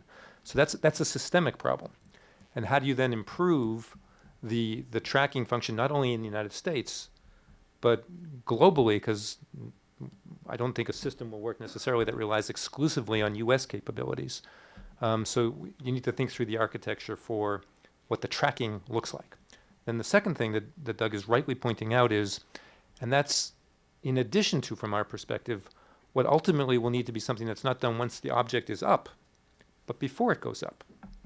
How do you determine, should there be standards, should there be norms, should there be guidelines for what does responsible launching of a satellite look like? And could it contain pieces that make tracking easier, that, and here's a term, reduce the footprint of any individual object in space? And these are concepts that you see applied in other domains, other sectors, but we haven't thought them through completely in the space arena. But they require both from the beginning, from the conceptualization of the launch of what the object is going to do, to the actual operational tracking once the object is up there. Yes, thank you. Another question? Oh, okay. Hi, Caleb Henry from Space News. A couple of questions for Pierre and one for Doug. Talking about GovSatcom that you mentioned earlier, I believe there was supposed to be a feasibility study completed in this fall. Has that been completed? And if so, can you share maybe anything about the future direction that GovSatcom is headed in? And then second question, you mentioned previously being, held up, essentially murdered, if you were caught talking about this before, from an EC perspective. Why now do you think the mentality is changing? You say you had a question for Doug, so I was waiting for the question for Doug, but so he has more time to prepare his answer. But but anyway, okay. On GovSatcom, yes, what we have launched is what we call an impact assessment, which is a feasibility study. It's exactly the same word, which is basically looking at all the possible options. So we have stated that we want to do something on GovSatcom, but we have not yet decided what does it mean doing something on GovSatcom, because you have several possibilities. GovSatcom, so this kind of communication, is already available in some member states, but not all European member states. So one possibility would be basically to share those capacities which exist in some member states with the other member states. Under which condition, governance, questions, it's an open question. You have particularly one member state, which has decided to use commercial operators for GovSatcom under certain conditions. So, that's also a possibility, commercial operators. And you have another possibility, which is the European Commission building a satellite or several satellites to operate governmental satellite communication. And you could have a mix of those solutions. So all those possibilities are on the table. And we are looking at those possibilities. We are studying the consequences in economic terms, in terms of cost, and in terms of also policy application. And we hope that we will be able to deliver this impact assessment actually for fall of next year. That was the timing. So it will be for next year. And then, of course, we'll see what political decision will be proposed by the Commission and accepted by the member states.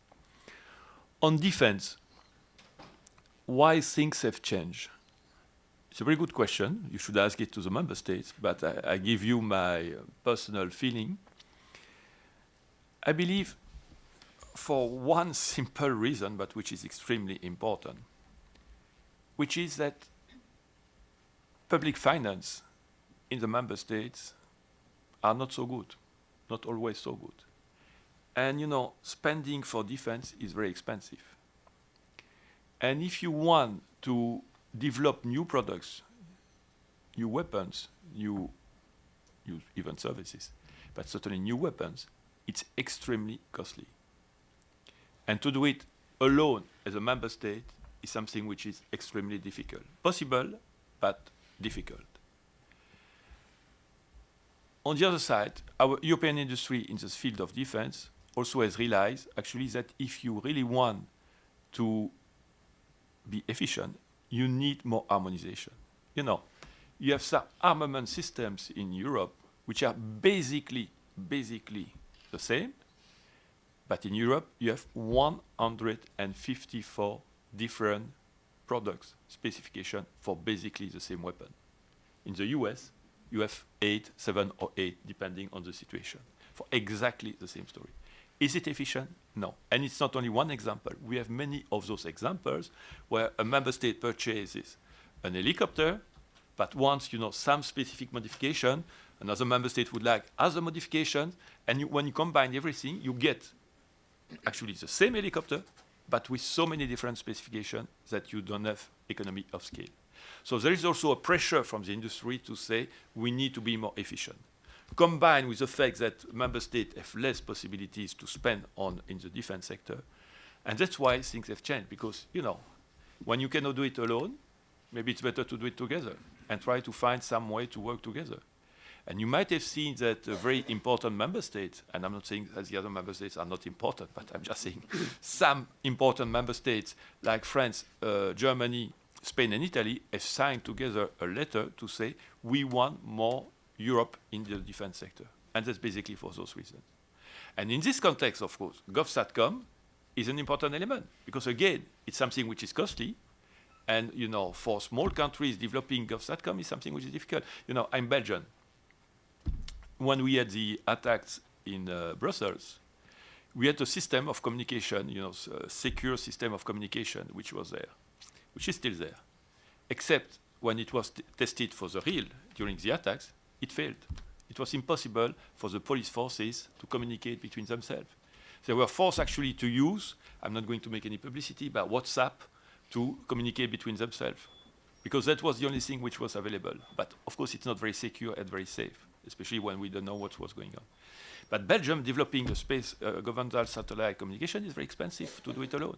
So again, by working together, you can develop something which will be efficient for everybody. So that's why probably the mentality has changed with respect to these issues. Now it's time for his question. Do you want to? I think this is off. Just trying to cut the session short. I'll be brief. For you, since this is about EU-U.S. collaboration, has there been any talk between the U.S. and Europe about partnering on GovSatcom? And then a second question just about the small satellites that you mentioned, JSPOC having a really difficult time tracking. The inherent advantage of small sats is that they don't weigh a ton. So I feel like the idea of adding something to them is going to get a lot of pushback. And JSPOC has the commercial integration cell going right now where you have operators that are actually sharing their position data, their ephemeris data. Are you looking at having conversations like that with small sat operators that are otherwise difficult to monitor? Sure. Let me answer the first question. No, to my knowledge, there's not been any discussion between the U.S. and the EU on GovSat. If there's happening outside the Defense Department, I wouldn't know that, but I don't think there's been any conversation. On the small sat, don't get me wrong. I'm not suggesting that that every CubeSat should put on a 2-pound addition to make it another thing. This is a place where innovation will help us.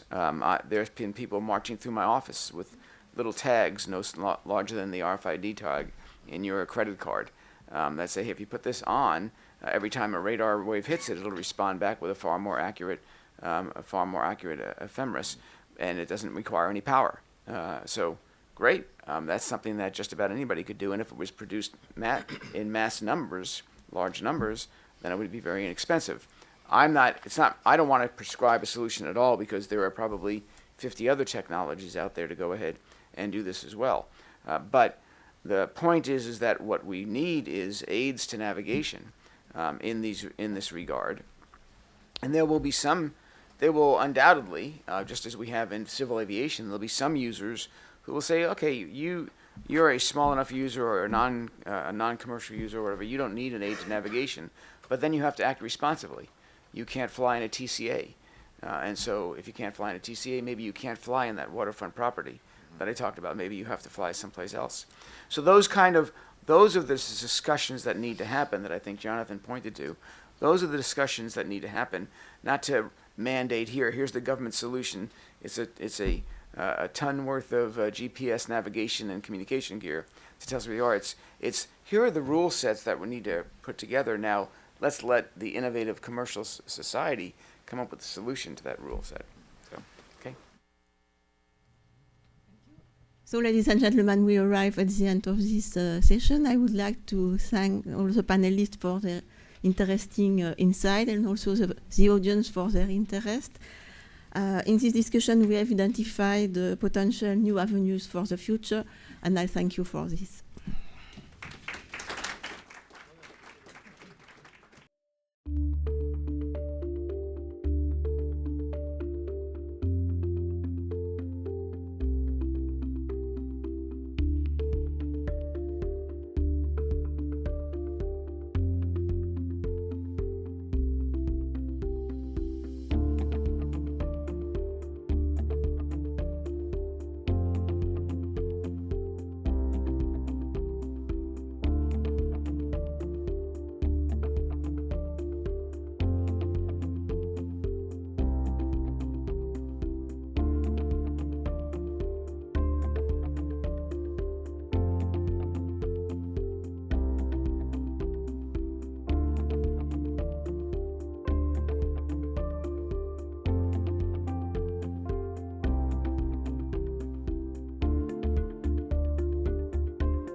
Yeah. Okay, great. Welcome, everyone. And I'm sorry to interrupt the most important part of the conference, which is the coffee break. But I own the technology, so I will eventually overpower everyone else in the room by continuing to talk. This is called holding the technological high ground, whoever has the microphone system. We have another panel coming up, and we have a great series of speakers. The moderator for the next panel is Jean-Luc Bald, the First Secretary for Space. Isn't that a great title? First Secretary for Space. You know, first clerk for space, but first Secretary of Space. Anyway, for the EU delegation here in Washington. We have Mr. Richard DeBello, who's the VP of Business Development in government affairs for Virgin Galactic. For those of you into trivia, Richard and I worked together in the Commerce Department in the first Bush administration when we had a space council, so we've got the scars. Mr. Antoine de Chachet, Business Development of Spire Global, which has been in the news recently, some really exciting developments. Dan Hendrickson, VP of Business Development for Astrobotic, and again in the trivia category, a graduate of the Space Policy Institute's master's program, so we're proud to have one of our alumni back here with us. And Mr. Peter Marquez, who's an older alumni prior to that, but VP of Global Engagement for Planetary Resources and former member of the National Security Council staff. Also, a housekeeping thing I forgot to do at the beginning is that the local wireless system is GW Connect, and it doesn't have a password on it. So if any of you, of course, need to be connected to the outside world, GW Connect should do it for you. And we're also told that the live streaming has also been working well. So some people have been going back and forth, have been watching the live stream on this, and which we're grateful to the guys for doing that. With no much more ado, Jean-Luc.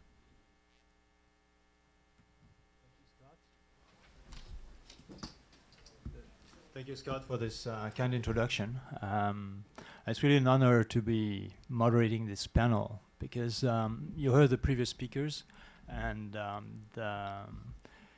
one of the key focuses of the space strategy for Europe, which was adopted on the 26th of October, is fostering entrepreneurship and developing an innovative and competitive industrial base. It's the uptake of services based on our space infrastructure, stimulating the use of space services, reaping the rewards of the investments that public authorities does, billions of euros, billions of dollars, that they serve society. I talked about globally competitive and innovative space sector in Europe. That's the focus of our space strategy. But it's also a goal of the US national space policy. And having competitive sectors in the US and Europe is not incompatible. In fact, doing this will make the pie that both have to share bigger.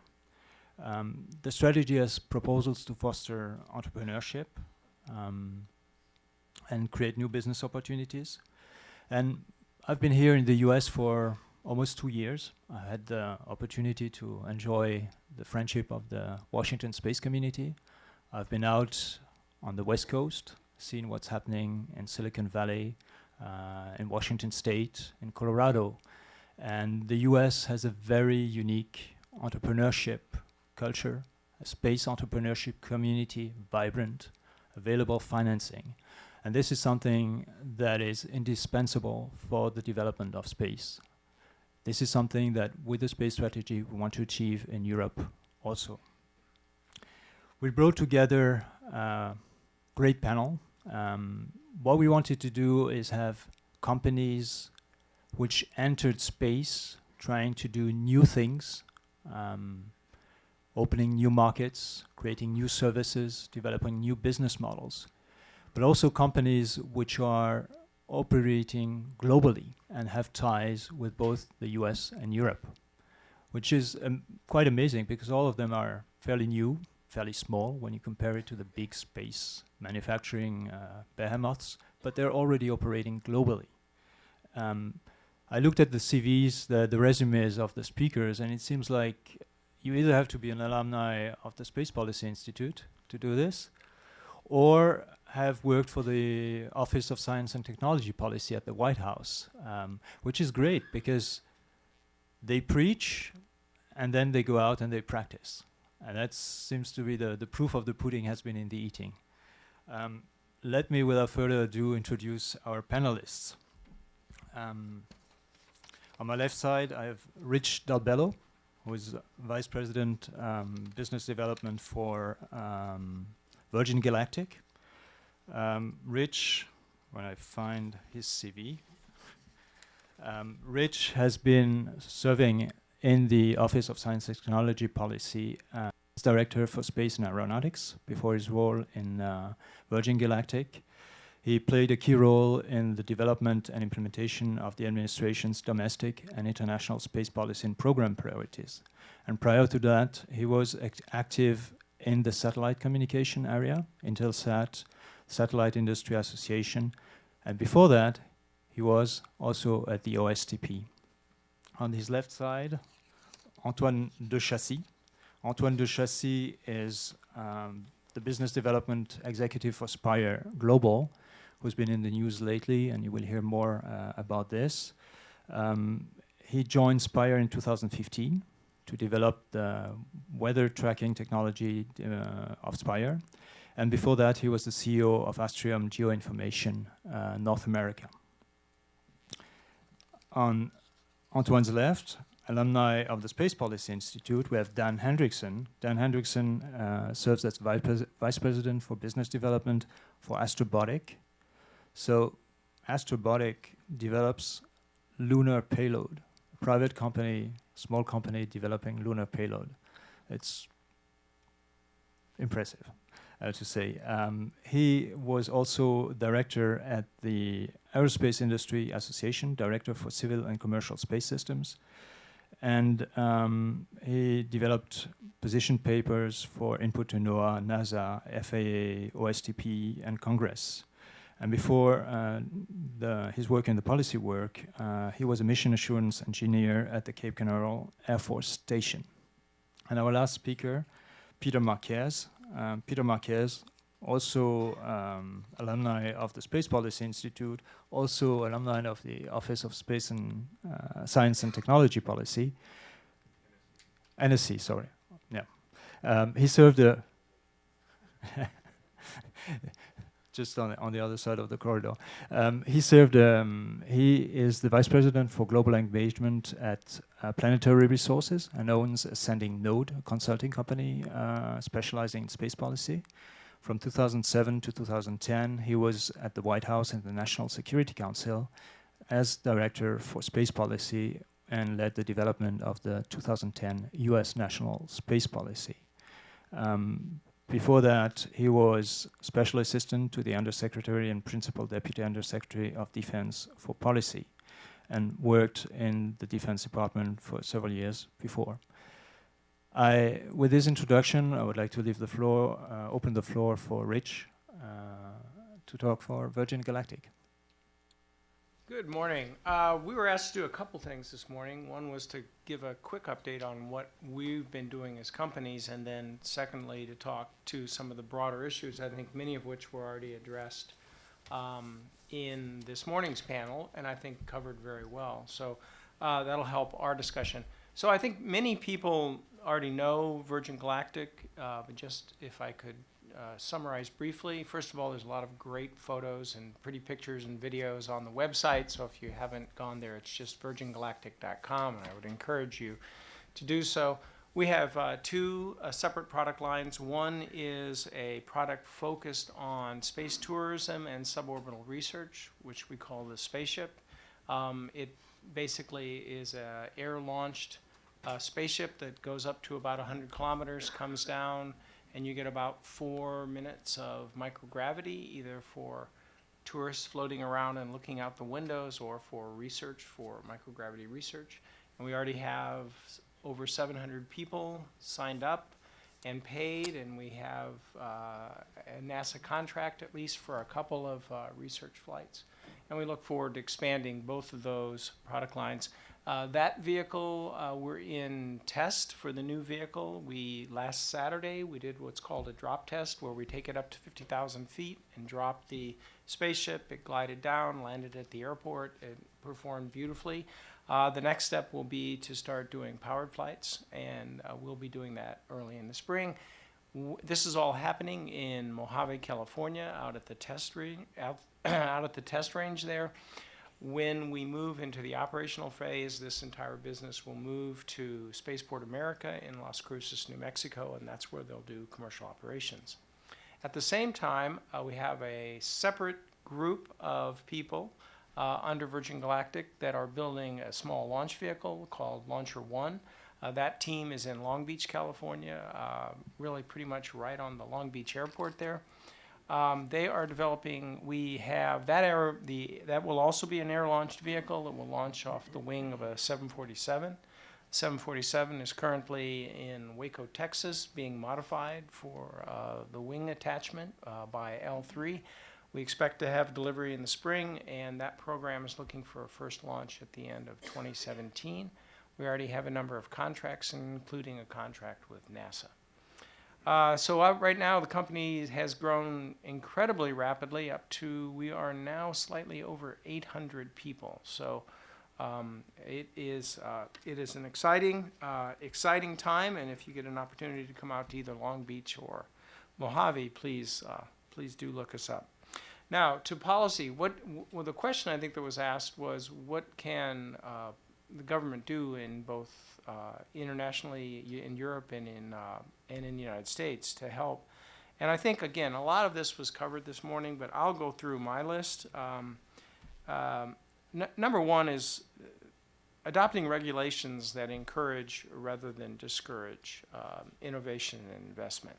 And I think critical on either side of the Atlantic is the realization that these are complicated businesses. Many aspects of what we do are dangerous.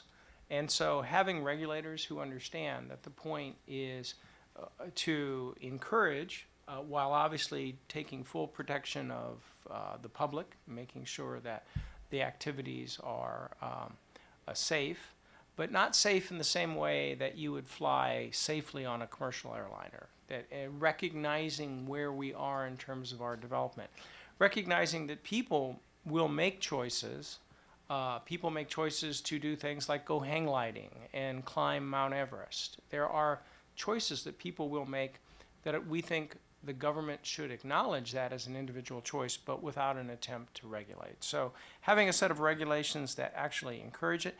Originally, all those regulations will be domestic, but increasingly, I know we have ICAO. We've been in dialogue with ICAO for several years. I know that there will be eventually an international overlay for the kinds of regulations that we are talking about. The next thing I would point out is encouraging creative partnerships.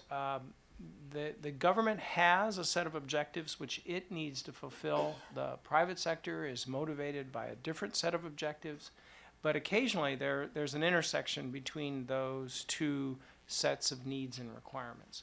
And where that intersection is clear, we believe governments should take advantage of the energies of the commercial sector. A good example, a recent example of that is the Commercial Crew Program, which NASA sponsored, or recently NASA's VCLS program, the Venture Class Launch Service, where NASA reached out to the private sector and said, we would like you to do these. In VCLS, it's small launch vehicles, and Commercial Crew, obviously, it's carrying astronauts to the space station. But in each case, NASA reached out and said, we don't want to replicate this ourselves. We want to make maximum use of the commercial sector. And we think that is a great paradigm for future work between the government and the private sector. And I think the sort of companion to that thought is the government shouldn't be in the business of competing with the private sector. So I know that we are in a transition point. We recently came from a period where the government did pretty much everything complicated: human space flight, advanced satellite communications, small launch, satellite development. Many of those things now have migrated such that they're being done by the private sector. So as these things do migrate, we think it's incumbent upon the government to step back from the investments that they make, which might compete with the private sector. We've had some recent examples of that in our field, which we can talk about later. It's always complicated when you ask the government to stop doing something that they enjoy doing. And I have, unfortunately, in my career, many good examples of having tried to do that.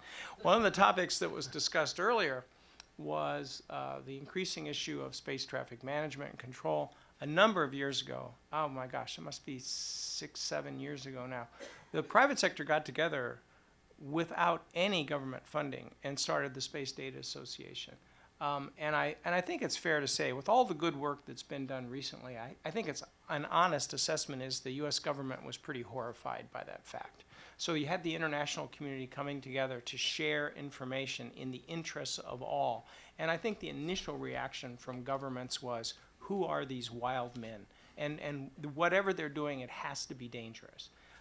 Rather than taking the attitude that they have now, which is, well, hold it. There's a lot of great data out there. How do we incorporate that in a way that's safe and efficient? So a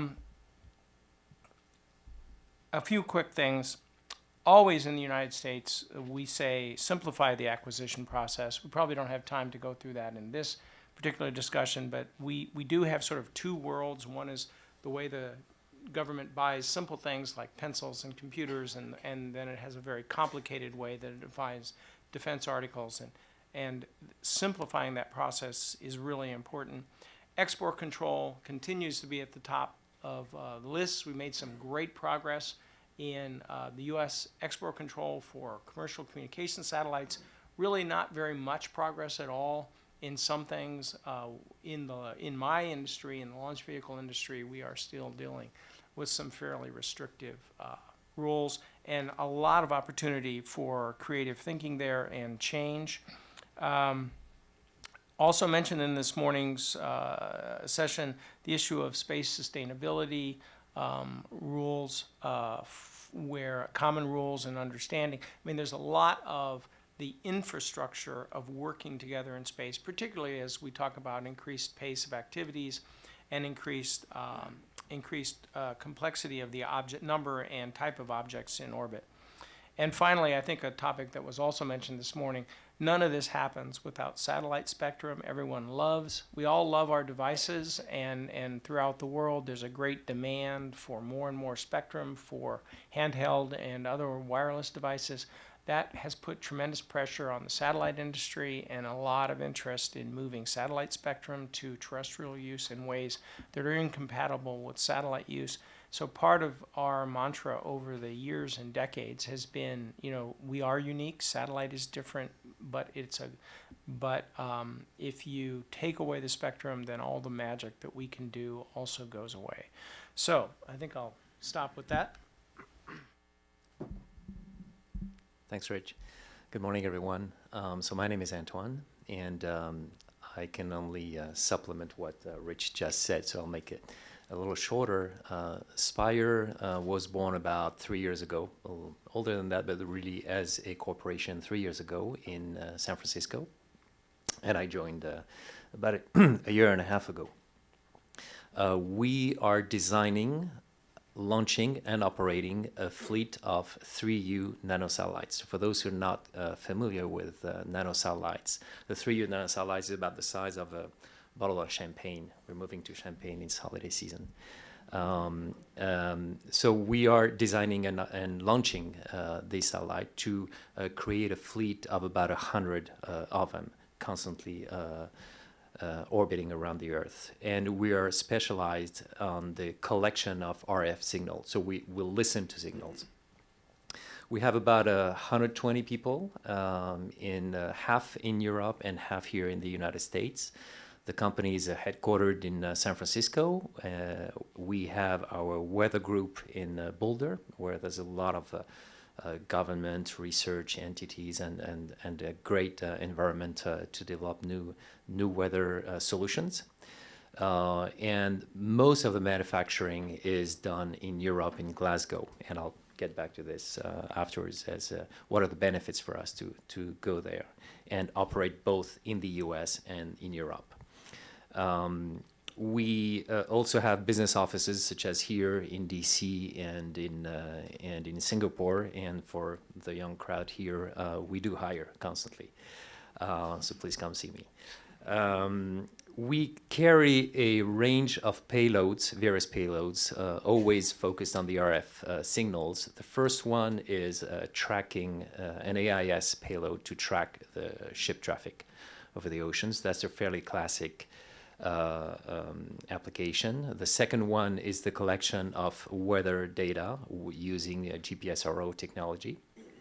And we want our platform, what we call our platform, our satellites, to be as ubiquitous as possible so that we can carry new missions and we can host other payloads. And I'll get to this example with recent news about monitoring the airplanes and the traffic.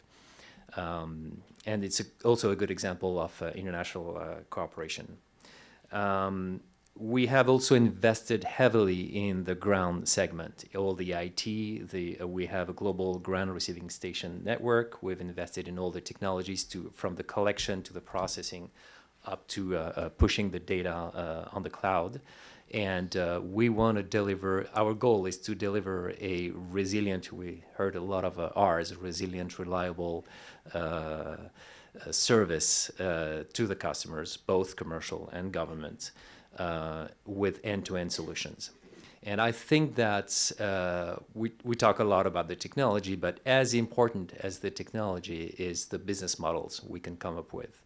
They are radically different from what we know with larger aerospace companies or government players. And I think I want to get back to that because that could create great opportunities in public-private partnerships, for instance, in ways to consume data, in ways to also buy from small companies like us. In Glasgow, we have set up our manufacturing centers, so we have a design to launch cycle of about 3 to 4 months, let's say 4 months, which is very short. And I think that is one of the issues I'd like to discuss with my colleagues here, because that definitely causes a lot of problems with the current space policy and current policies we have. I think we all agree on what we need to achieve, but the timeline is now a big issue.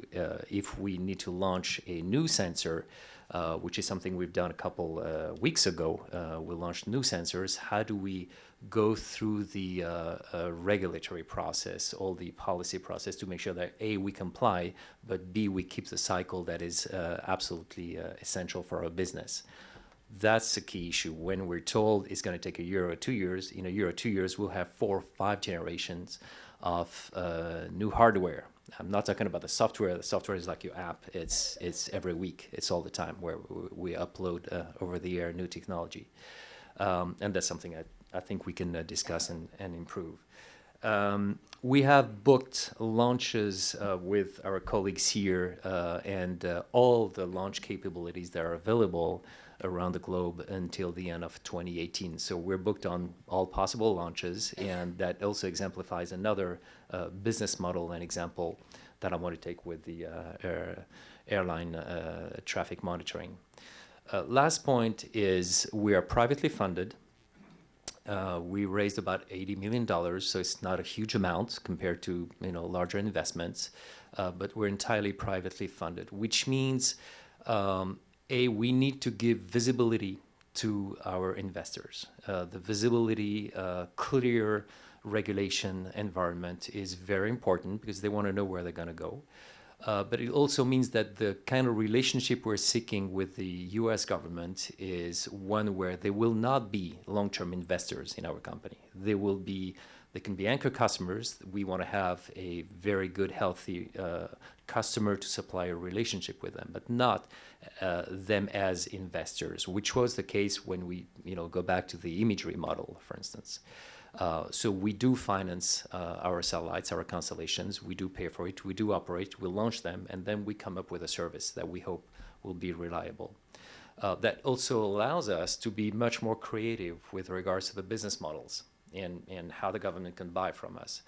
I think there's also a great discussion to have between the government. I'm focusing on this, talking as well about the U.S. Gov as I am with some of the European governments. It's pretty much the same questions we're asking ourselves.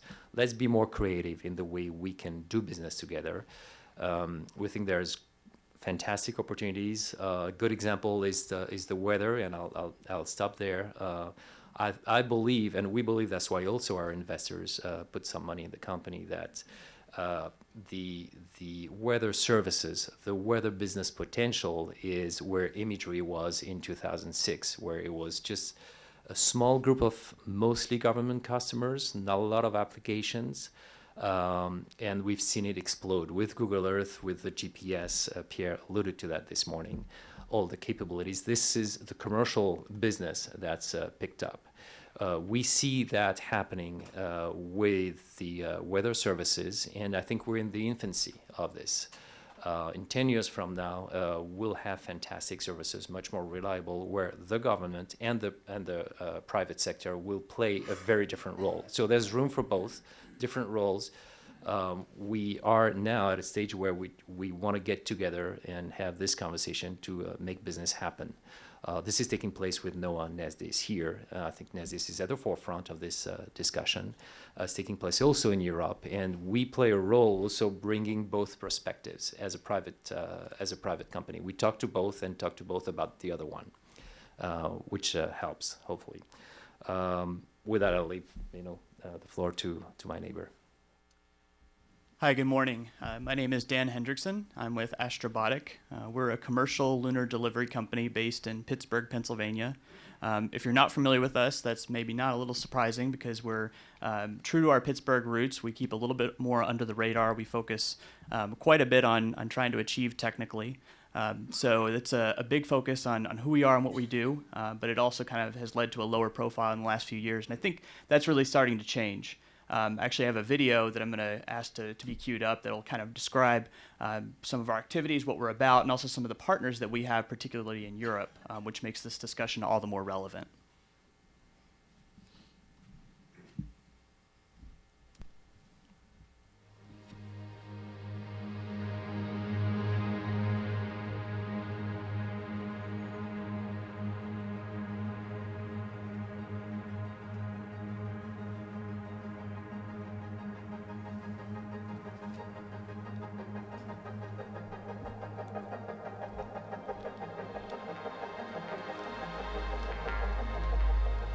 Why not ship cargo beyond Earth to our nearest neighbor, the Moon, at affordable prices?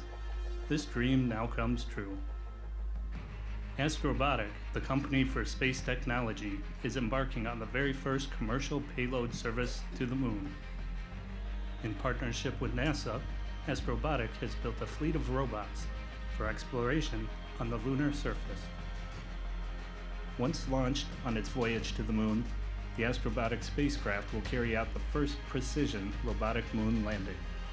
Special rovers will explore the Moon, transmitting real-time HD images and data back to Earth. But it takes well-chosen partners to make the Moon accessible to the world. Airbus and DHL will join this groundbreaking journey to the Moon. Together, we have an opportunity to connect people to the Moon. This partnership will make Apollo moments happen all around the world. Our mission will forever change the way people look at the night sky. Airbus, as the world's leading player in the space industry, will rise to the extraordinary technical challenges of space exploration. With its deeply rooted engineering expertise, Airbus will contribute its share to make this extraordinary mission a success. Airbus Defence and Space has provided some initial technical support for the development of the lunar lander, an endeavor to provide a commercial gateway to the Moon. DHL will join the mission as the official logistics provider to the Moon. The world's largest logistics group will make use of its global network and local expertise to handle the complete ground logistics of the international payloads to the launch site. DHL will also manage the safe and reliable transport of the precious lunar lander. Together, these global partners will open a new age in human history. Space may have no limits, neither does this world-class partnership. Let's open the Moon to everyone, everywhere.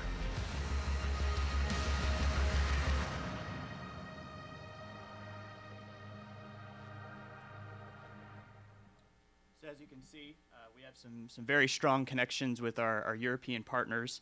DHL, as the world's largest shipping provider, found a very strong thematic connection between what we're doing and what they do every day. We take payloads from around the world, from companies, governments, universities, academia, and we put them on a single lunar lander, and then once that lander is full, we then procure a commercial launch opportunity. For our first mission, we'll fly as a secondary payload. On future missions, we can expand our capacity. We have the capability to grow to 140 kilograms of payload capacity on future missions, but on our first one, we'll only be carrying about 35 kilograms. The lunar lander that we're developing is a product line, so there'll be very few changes between missions. The purpose of the first mission will be an important demonstration for our partners and our customers. Once you've had a successful mission of landing on the moon and accomplishing something that's difficult and challenging as that, you don't want to change the technical configuration of the vehicle from mission to mission. And so this lunar lander will have the ability to expand in capacity from mission 1 to future missions by just changing the fuel amounts in our tanks and flying a different trajectory in the future. By taking this shipping model approach, we're able to offer payloads the opportunity to send their payloads to the surface for 1.2 million per kilogram, which is a dramatically less cost proposition for particularly international space agencies around the world. In the past, most space agencies that have pulled off a lunar mission have had to have every capability in country in order to do that. What we're doing is allowing the 50-plus space agencies around the world to leverage the capabilities that we have and just purchase the payload capacity that they need. There's a lot of sophisticated payload communities out there who can build payload right now, and with this price point, we believe that there's an opportunity for them to now finally send those payloads that in many cases have been on the shelf, have been designed, have been prepared, but they've just never had their opportunity to actually be sent to the moon. We've worked very hard to cultivate this market. Presently in our sales pipeline, we have 110 payloads. If you had said commercial lunar in the same phrase maybe even a few years ago, you might have had some raised eyebrows, but we believe that the market traction that we have right now suggests that this market is rapidly maturing and there's a significant demand for it.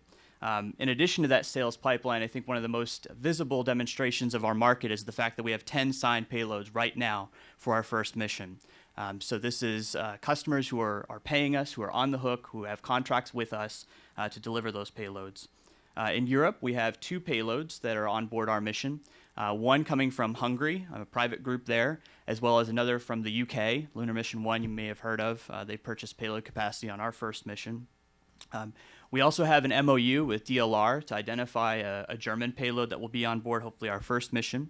And I think in the future, we're going to see even more European participation on our first mission as well as subsequent, following a model that I think has been pioneered by another payload that's signed on board our first mission, and that's from the Mexican Space Agency, AEM. AEM has reserved payload space on Astrobotic's first mission and issued an RFP to determine what that actual payload will be. And they've issued that to their science and exploration community. They've selected a winner, and we'll be making an announcement hopefully very shortly about what that specific payload is. That model is being pioneered by AEM, but I think it'll be replicated by other agencies like those in Europe. What we believe really makes this a possible and realistic service not only is taking a new approach to developing a spacecraft that's modular, that can carry a variety of payloads and can lower the price point, but also having partners who have the legacy experience to make this possible and who've been there, who've done the hard missions, who have worked on lunar programs in the past. Inside the United States, we've worked really closely with NASA. The Lunar Catalyst Program is a no-funds exchange Space Act agreement that we have with the agency. It allows up to 40 to 50 or so NASA engineers to work shoulder to shoulder with our teams, which is quite significant, really leverages the best of NASA with the best of an entrepreneurial company like ours. We're also working very closely with Aerojet Rocketdyne, who's supplying our propulsion system. Fantastic legacy and experience there. And then, of course, from Europe, we have partners with DHL, and then, as the video mentioned, Airbus. So Airbus certainly doesn't lend their name to projects casually. They've evaluated our program at great depth, and I think they're very proud to be associated and partnered and working on our program directly. They provided not only support in the development of our PDR leading up to the PDR a couple of weeks ago, but also provided independent review teams, and they're very motivated to be a part of our program. We're very proud of that connection. I think just to highlight a few points on the policy suggestions that we would offer from a company like ours, I think one of the key pieces that we would offer is that it's important to create, at least especially on the civil space side, an ecosystem of activity. And what I mean by that is that there's sometimes, I think, there can be a development of redundant systems around the world of the same capabilities being built by several countries at once. And there can be a lot of good reasons to have redundant capabilities, as we've kind of talked about earlier on a previous panel. But when you start getting beyond Earth orbit and you start talking about things like an exploration program on the moon, I think it makes a lot of sense to have complementary capabilities and really leverage that as much as possible. So we believe that the European global lunar village that Jan Werner, the Director General of ESA, has proposed, we think that makes a lot of sense. It can be an opportunity to leverage all the hard work and the great things that NASA's been doing to create beyond Earth orbit exploration capabilities.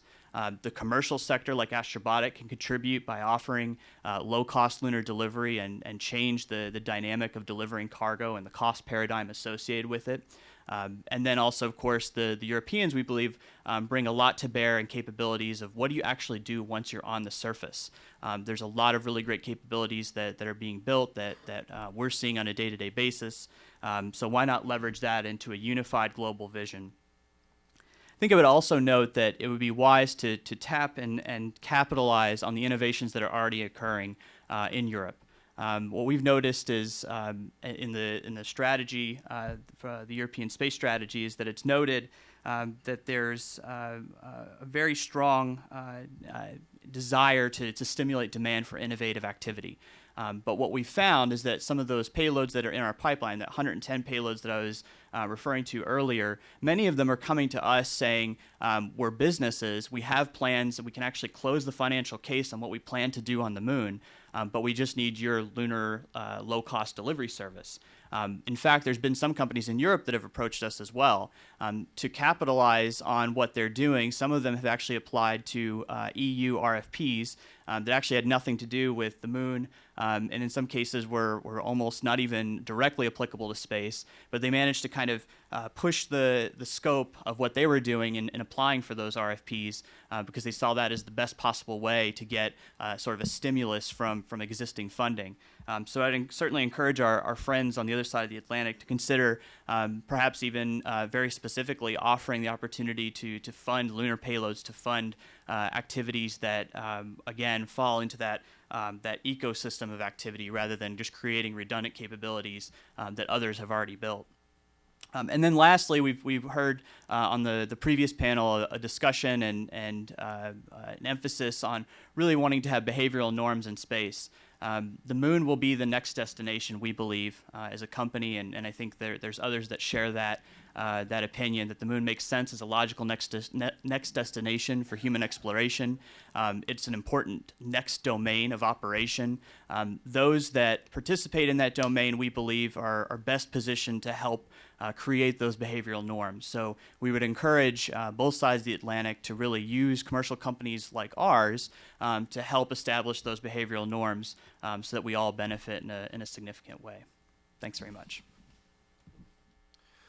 All right, I've got some slides, but before I get into the slides, I'll do the requisite quick little commercial on Planetary Resources. I'm in a unique position in that I am a U.S. employee who is the Vice President of Global Engagement at Planetary Resources, but I'm also the current General Manager of Planetary Resources Luxembourg. So I am representing my European interests as well as my U.S. interests here in this discussion.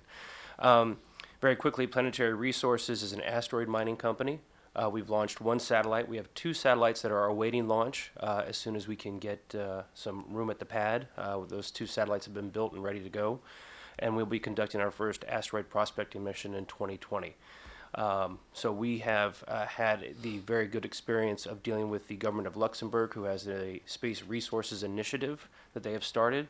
They have put money, a significant amount of money, into that initiative. They have given us a significant amount of money to make that happen. And we are looking forward to making this a reality and getting the job done. So with that, let me, and I can't see my slides, so I'm going to do something very rude and pull my slides up so I can actually, I'm not like my mother, I can't see behind me.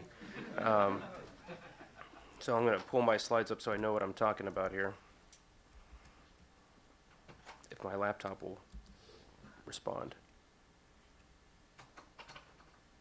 How's everybody doing today? All right. All right, I'll tell you what, while I wait for this to start up, let's just go ahead to the first slide here. All right, so going through the EU policy, it's very clear what the goals and intentions are. It's about making your economy strong. It's about making your company strong, about making the space environment safe and secure, and about working with other people around the world, right? Sounds pretty good. Now let's go to the U.S. one. Next slide. A lot of this is going to sound very familiar, right? We're going to energize our industries. We're going to do international cooperation. We're going to have stability in space. We're going to increase assurance and resilience, do exploration, and observe the Earth, right? Okay. All sounds pretty good. So let's go to the next slide. Seems to be some pretty good overlap here, right? We all want to make our industry strong. We all want to make them competitive. We all want to cooperate together. We want to make sure we can access space. We want to make sure we don't do stupid things in space and don't tolerate stupid things from happening in space, whatever that means, and use space to enhance knowledge, security, and the economy. And I have no idea why of all times my laptop has decided to cease functioning. Oh, Mr. Cook. So let's go to the next slide. It's all the same goals. It's all the same thing. We all want the same thing. We all want international cooperation. We all want the economies to be strong. We all want commercial sector to be strong. We want to be able to get to space through a variety of different means. And we want to use space to, enhance our business, enhance knowledge, enhance science, all these things, right? I mean, it's all, what's the European equivalent to motherhood and apple pie? Motherhood and, grapes? I don't know. So, cheese, good beer, very good beer. So let's go to the next slide here. And this is a little bit of a build here. So what does industry expect? The first thing is, let's talk about policies. I've been on the policy side. Policy is just words. I had friends in OMB who said, I like your words, they're fine, but when I put money to them, I make them happen. So unless I put money to them, keep on dreaming. And we've had policies in place, and one of the things we've always found is that policies say the right things, but they're often not implemented. And when they're not implemented, we don't get to achieve any of the goals that we just went through. So let's go to the next part. What does industry want? We want governments to have a plan and stick to it. Stick to a plan so we can actually make the investments we need to move forward.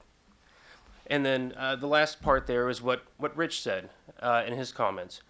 Create a regulatory and legal structure that allows us to grow, to do the things we need to do. We don't want to break laws. We don't want any special favors. We want a level playing field, and we want encouragement to do what we need to do. The last part is we don't want any more sand from New Jersey. Anybody know what that means? Good, because I made that up. So I'm going to tell you what no sand from New Jersey means, and we're going to go on a little trip together. And it's going to start by going on a ski trip, because I like skiing, so it's always going to be a skiing analogy. So let's hit the button here. So you've got two people, right? You've got Joe and you've got Madeline, good friends. They decide they're going to take their families on a ski trip together. They also call their good friend Takeo and say, hey, do you want to come along with us? We heard you had some cool equipment. We'd love to go skiing with you. Let's do it. So next part here. Next part. So Madeline starts buying her equipment to go skiing. She's getting everything ready. Next part. Joe starts doing the same thing. He starts buying his equipment. What happens about this time, the next part here, is Joe's accountant retires. Joe gets a new accountant. Next slide. The new accountant didn't like the old accountant. He tells Joe, hey, I'm not sure you have money for this ski trip you want to go on with your friend Madeline. So let's just pause for a little bit while I take some time to figure out whether or not you can afford to go on this skiing trip. Right? So next part here.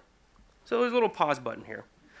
His accountant goes through and does the research and figures out, hey, Joe, turns out you don't have the money to go on this ski trip. And while I was studying it, things got more expensive, and you really can't afford it now. So I told you so. Next part. Next part. But there's some good news. Next slide. Joe's got a brother. Joe's brother gives him a huge pair of skis that his entire family can use. Just one big, huge, enormous ski that his entire family can use. And by the way, I'm going to offend everybody in the room while I'm doing this. So just, it's equal opportunity here. But there's also some bad news. Next part. Joe's car breaks down, gets in a wreck. And his accountant also got rid of the insurance policy on his car because it was too expensive. But Joe's accountant gives him just enough money that he can actually, next part here, pay somebody to bring groceries and supplies to his house. So he's got that covered. Next part. The other good news is Joe has a cousin, Dimitri, who drives his old Volga for Uber. Dimitri can take Joe's wife and kids to school and to work, but he's only doing it at surge rates. But they can still get there, right? Okay. Joe's family's getting a little bit nervous. They're saying, Dad, what's going on? Are we going on this ski trip? And he says, look, next slide. Let's be flexible, all right? Somewhere is anywhere. We'll get there. Joe calls a family meeting, and he says, look, I hate to break it to you, we're not going skiing. But really, your grandfather went skiing, so by the transit of property, you've been skiing too, and who wants to do that, right? So let's do something else. Next slide. Let's go to Maui. How about we go to Maui? Maui sounds fun, right? Let's go to Maui, all right?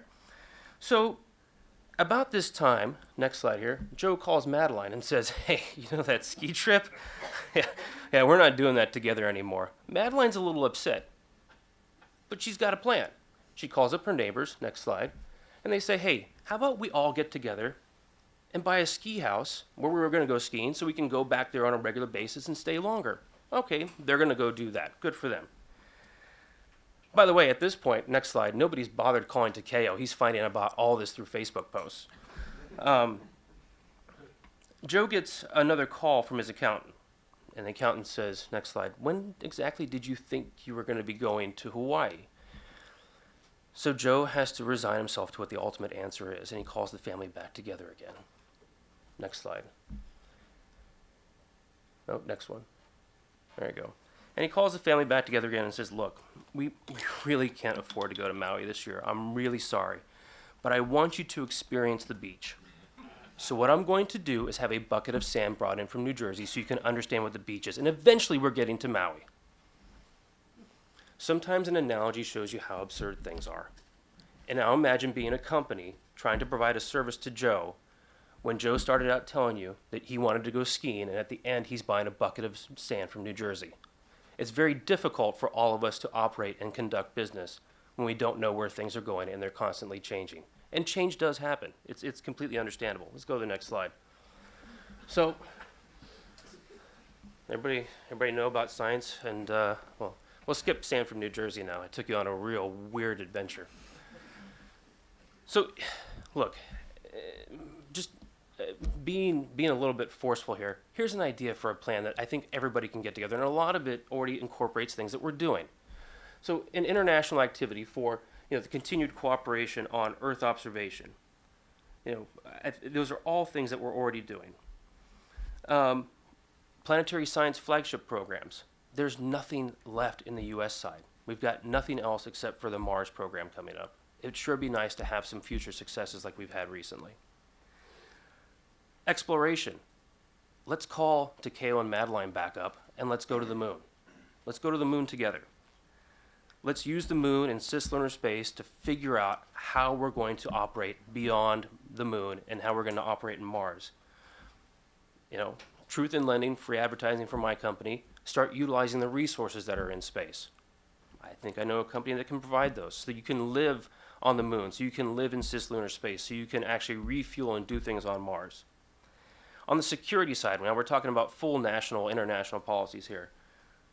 Increase your cooperation on space situational awareness and on maritime domain awareness. These are things that increase stability and security, which goes back to the goals at the very beginning. All these go back to the goals that were at the very beginning for both countries, or for both entities.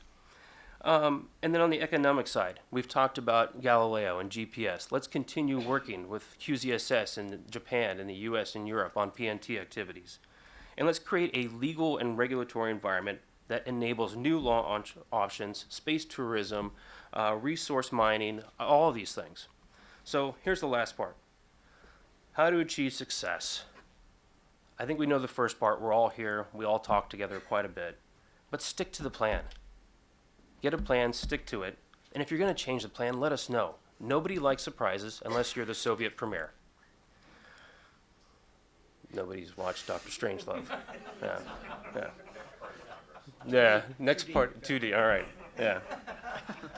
The next one is fund the plan. Again, it's all words unless there's money there. Fund the plan and then implement the damn policies. Do it. And that's about all I got for you. So. Thank you.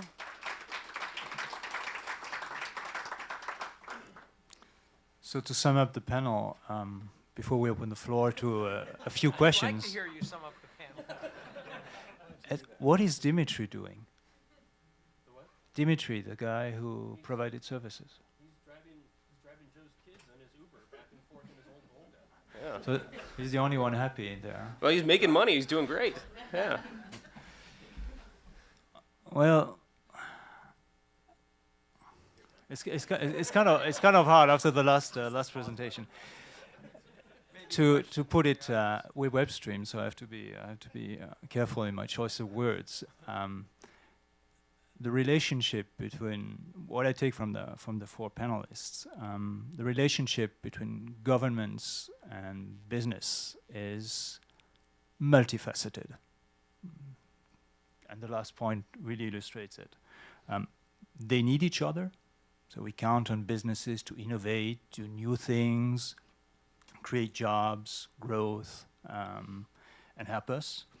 And at the same time, I also heard that new businesses look to the government for being an anchor customer, providing them the kick, the push to start doing the business before they can fly on private means. They also look at the government to walk the fine line of regulation, some regulation to provide stability so the investors are comfortable investing. They know what they're getting into. I mean, as an investor, you know there's going to be uncertainty. You're willing to take risks, but whatever can be handled up front, you would like to do that. So they're looking at the government to do that. But then not too much regulation, not to kill growth prospects. I also took away that the government as a customer is a complicated customer. And that begs the question, okay, what changes are needed? Because Peter said it at the end, we talk about changing, getting better and all that. But what would be the incentives for government, public authorities to change the way they behave and modify, take more risks, actually, when they do their business? But the main issue I take also from all four panelists is clashing timelines. Government time is not business time. Government time is bigger increments. It works slower. We talked about 5 years for the mandate to start negotiations on PRS between the US and Europe. And the illustration is also the development of norms of behavior, which were raised by all of the panelists. Is the timeline is very slow, and that also begs the question, how can the commercial companies, smaller, bigger, get together and push the governments on a large scale, global scale, to do things faster? So thank you for all these very interesting insights, and I would like to open the floor for questions.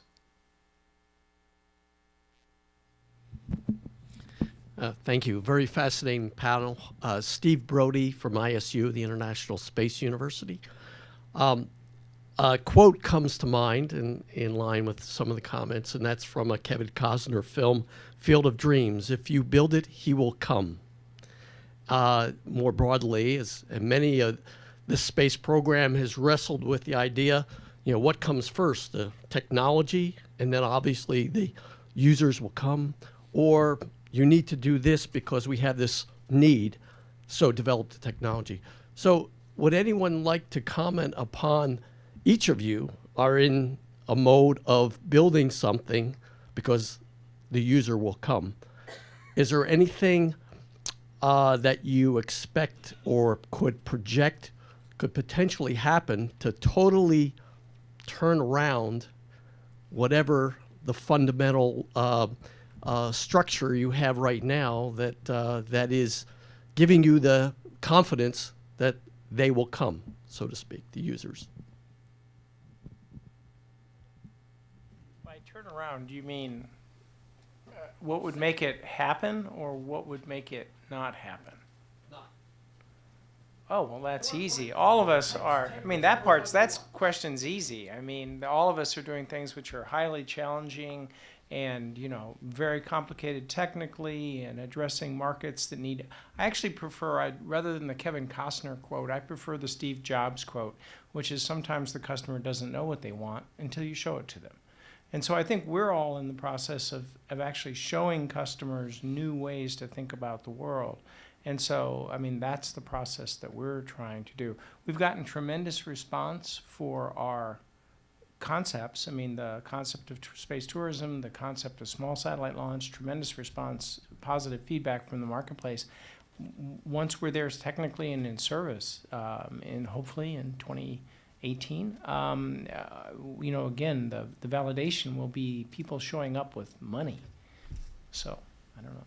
I'd like to take one positive example about a dream, maybe not so wild, from a government official in the Intel community who said, well, could you guys, within 6 months, take a new payload, host it on your platform, launch it and operating? Because that's what they wanted to do for risk mitigation, resiliency, all those are words we've been talking about. And that's something that was still a year ago completely impossible even to conceive.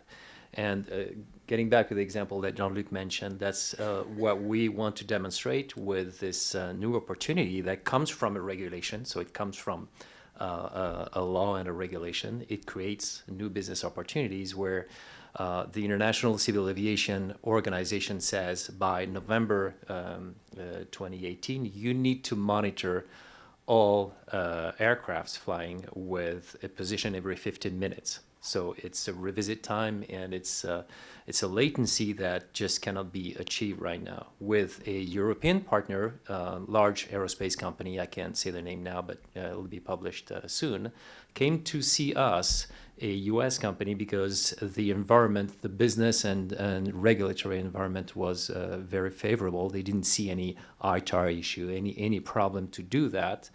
And they came to us to say, well, can you take this new payload, an ADS-B payload to be technical, can you fly it with a constellation of anywhere between 50 and 100 satellites before November 2018, and can you operate it?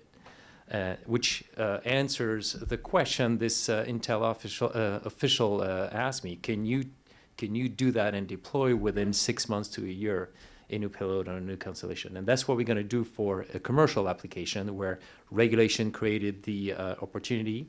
We have invested upfront without asking anyone, invested in a constellation, in a manufacturing center, and we're going to bring all these pieces together, the European company who can trust us to do that, and then all the launches that our partners have put together, because that's the real bottleneck. But we are thriving because of the ecosystem you mentioned. Otherwise, we're a small company. We can't do that. So I would say the ecosystem we have, the proper regulation, the upfront investment, not waiting for the anchor customer to tell us in 5 years you'll have the money to do that. Now the business case does close. It was not the case before. You know, Moore's Law in space, the business case didn't close. It does close now, and it could be a good business. So I would say that's a good example of what we have. But I would highlight also three conditions, and back to one of the policy questions. We're considered still as space tech companies, where with many respects, we're more IT companies. And so the space policy applies to us, and I think we ought to think in a fairly different way.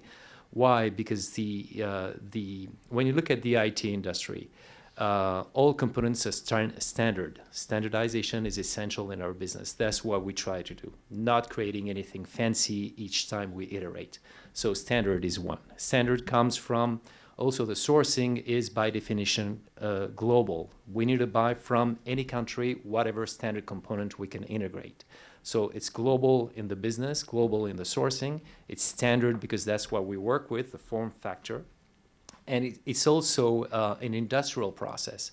If we don't have the industrial process our friends have put in place, if we don't have what OneWeb, for instance, is setting up here in Florida, manufacturing those satellites by the hundreds, if we don't have the manufacturing center as an IT industry that we set up in Glasgow, we couldn't do that. All one-offs means a year, 2 years of development, and the design to launch of 4 months I mentioned before could not be possible. So here is a great business case of international European US collaboration where the regulations actually help us and where the private sector investing upfront and bringing all these elements of the ecosystem together make it a great commercial business opportunity. I think I would just add maybe a little bit to Rich's perspective for us. Sometimes build it and they will come is viewed as kind of a tongue-in-cheek way of criticizing, and I don't necessarily suggest that that's what you're doing. But what's kind of funny to me is not only will they come, they have come. So we have, as I mentioned earlier, 10 signed payloads who are paying us money right now. And oh, by the way, none of them yet are NASA. And if you're talking about a lunar payload delivery service, the fact that the world's preeminent space agency hasn't even bought service yet and there's already 10 customers on board already, I think, is proof positive that they're here.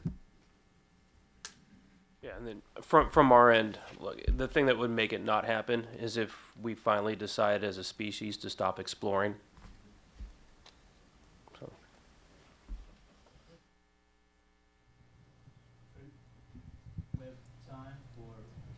One more question, very short, because we're already encroaching on the last panels.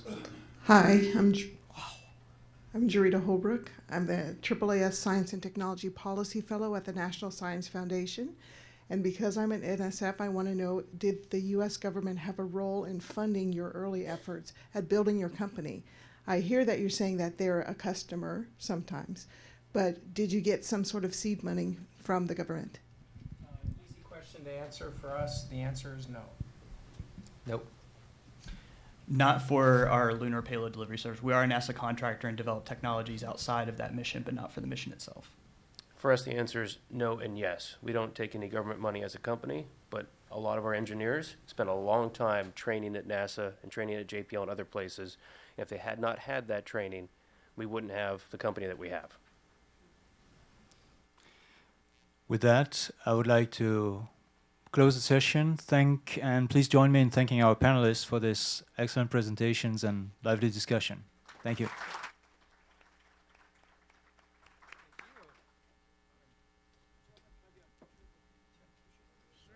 You put the sandbox back up there, whatever that was. The bucket or? Do you want to do a standing or a sitting? Stand. All right.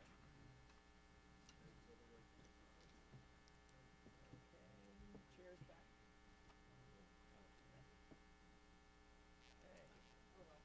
Does government allow one to take that picture? Yes, yes.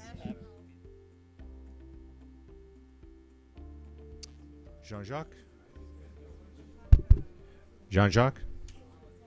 And Monsieur Rivisso? And Victoria? Let's see, and is Eric here? Ah, voila. Okay, and Dave Turner.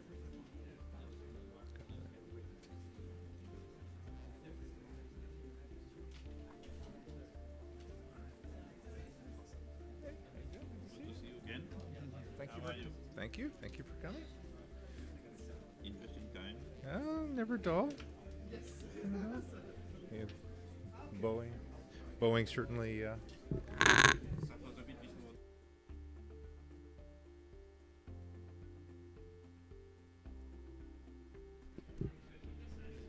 There's room to negotiate.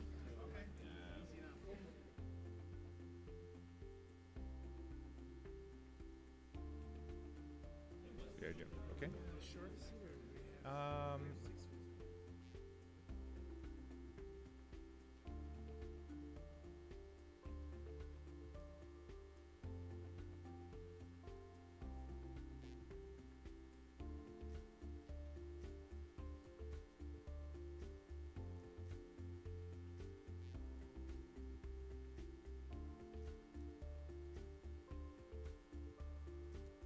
I can stand here.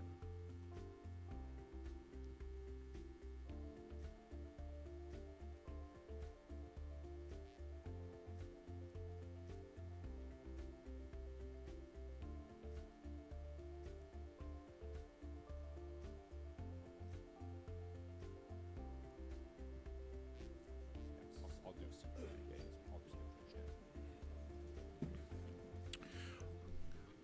Okay, great. And starting our last panel, and we have a great series of speakers on here.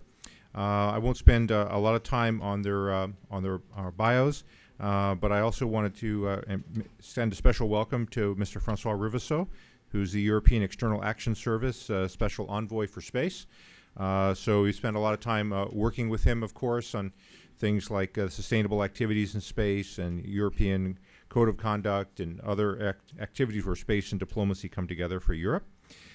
Second, also a special welcome to Jean-Jacques Torta, Director of the European Space Policy Institute, which is basically our European counterpart. So if you, there's an old joke by Henry Kissinger, Europe, what's the phone number? And in the case of European space policy, Jean-Jacques is the phone number, or at least he's the email to go to find anything happening in European space policy. And he's also kindly hosted several of our students and interns over there when they've gone to Vienna at the Committee on Peaceful Uses of Outer Space. Next is my friend Ms. Victoria Sampson. She's the director of the Washington office for Secure World Foundation, which is a preeminent NGO working on issues of space sustainability, peaceful uses of space. They've been very, very active internationally, and I think from a personal observation have added a lot of value to international engagements because as an NGO, like an entrepreneurial firm, can move much more flexibly and nimbly and faster than maybe larger governmental or even industry organizations can, and I think that flexibility has been very, very helpful. And then finally, we have two friends of ours from the Department of State, Mr. Eric Dussault, who's from the Director of Office of Emerging Security Challenges. I'm having to kind of readjust from, saying the old AVC or Arms Control Verification and Compliance. I still haven't gotten with the program. But he can talk a bit about why that renaming was in fact appropriate and important. And then we have Dave Turner, who's a Deputy Director, Office of Space and Advanced Technology, U.S. Department of State. So that part of state that deals with the civil space program side of things. And so for a lot of issues related to things like space station and the GNSS cooperation, that's in Dave's office. With that, I would like to ask Mr. Rivesseau to, as a senior member of the panel, to lead off. Well, that's. I would prefer to lead off as somebody who has lived in the US for a while, and so who knows that he should start by making a joke. But the joke is that when you think about space, you think about the classic European space countries, spacefaring countries, and there is a new one which is not a country, which is the European Union, which is an institution, but if you take into account all the parameters for being an important space player, you will see that by a number of parameters, be it the weight put in space or the cost or etc., the EU is becoming one of the main, if not the first, European player. And so the situation in Europe is changing quickly, not so quickly as in the US, obviously, not so quickly than in China, but it's changing also quickly. And basically, you said Kissinger one phone number. Unfortunately, in space, we still have three main phone numbers. One is obviously the European Commission and It has under it an important agency, which is the GSA in Prague, which is taking care of all navigation satellites. And the EC has money. That's very important. And the EC has programs, and the EC has strategy. Then you have a second actor, which is the European Space Agency, which has maybe even more money this year than usually, but which is more in charge. If we could say that the EU is and the Commission is more specializing on space-to-Earth services, the ESA is a bit more about science exploration and Earth-to-space projection. If I have to sum up very roughly. And then you have a third much smaller actor, which is the High Representative, Mrs. Mogherini, for Foreign Affairs, Security and Defense, with two branches. One is the European External Action Service, so the diplomacy, between brackets, part. So we are in charge of influence, diplomatic, foreign contacts, and so on. And the European Defence Agency, who is in charge of looking at the defence programs. And now, you know, space has programs in defence, even if we don't want to militarize space. So, what is the context? The context is that we have, as Europe, to face probably 4 very new challenges. The first one, sorry to be very elementary, we have, maybe you have not heard about it because you have so many changes here, but we have a Brexit in Europe. And this has an influence on space in 2 main aspects. The first one is that, as we could see it in Lucerne last week, where I was lucky enough to assist as an observer to the big triennial conference of the European Space Agency. It means a bit more money to ESA because the Brits, fearing to be a bit isolated in Europe, are investing more and giving much more money, and this pushes a virtuous circle of competition. When you see the Brits putting 2,500 million on the table on one program, then you see immediately the Germans saying, I put 2,500, and the French saying, I put much more than I should, but I put it also, and so on and so forth. So a strengthened ESA is probably one of the consequences of a Brexit. There is also a question mark about the EU programs. Are we going to ring-fence them? Galileo first, Copernicus maybe, or are they going to exit the most central part of a program and join US and Norway in having specific agreement with the EU? Difficult to say today. I think the views of a specialist is that it would be of great interest of a program if they could remain in entirely. But, you know, there is a political angle into that, and so it's too early to say anything sure on that. But basically, this is a challenge that we have to face. A second element, a second challenge, very important one, is the development of new space. Because new space, obviously, is not entirely American. Yes, we tend in the US, in EU, to say new space develops in the US first and foremost thanks to the huge and juicy contracts they get for launching. And in Europe, we shall never have so many governmental launches than in the US. You see, when you look at the launch industry in the US, you will say that more than half of the launches are governmental launches, while in Europe it's all the contrary. The launches in Europe are more commercial. So in a way we are we tend to say we are more industry friendly, but we have less margins of finance to help the private sector to build a space private sector. And that's a good thing. We think we should have a private sector, and we are a bit jealous of the development of this private sector in the US, because we consider that we don't have the same public support capability to the private sector than you have in the US. So this is something that the space strategy of the Commission is trying to address, the space strategy of the European Union, sorry.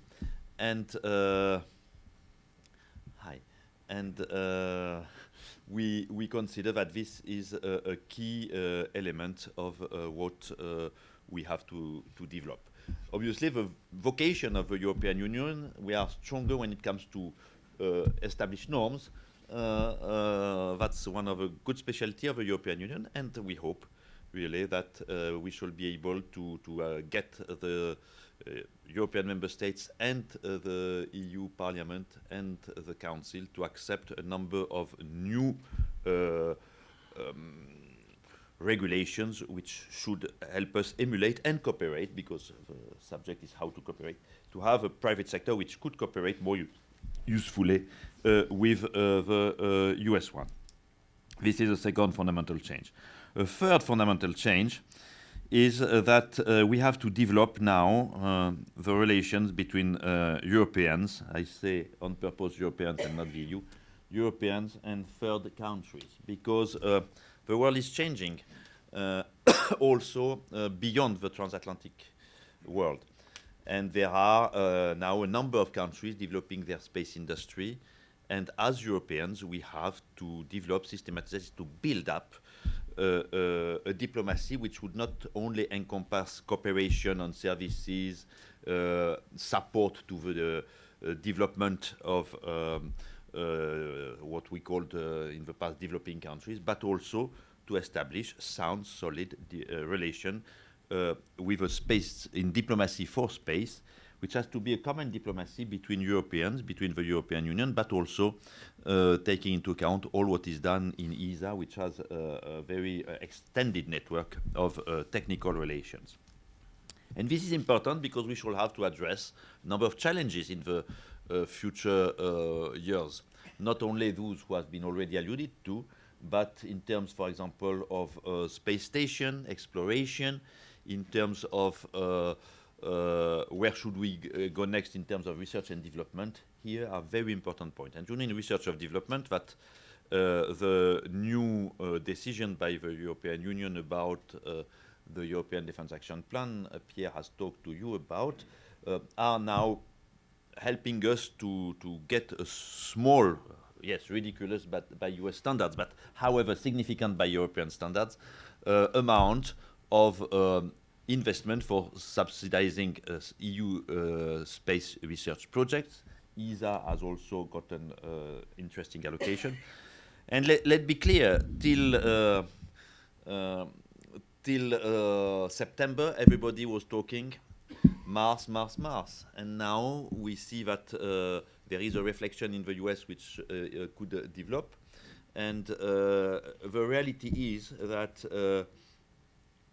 my own personal bet is that we shall try to remain in cooperation with the US, even if the US, like Dimitri or whoever, Joe, is changing from Maui to ski. To ski. We have to cooperate with you because the level of interaction between our societies, our companies, is such that we cannot ignore what the other side of the Atlantic is doing.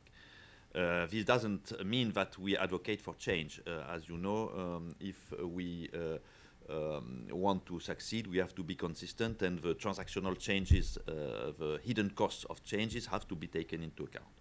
But, and for the industry, we know how it can be traumatic to move from one target to another.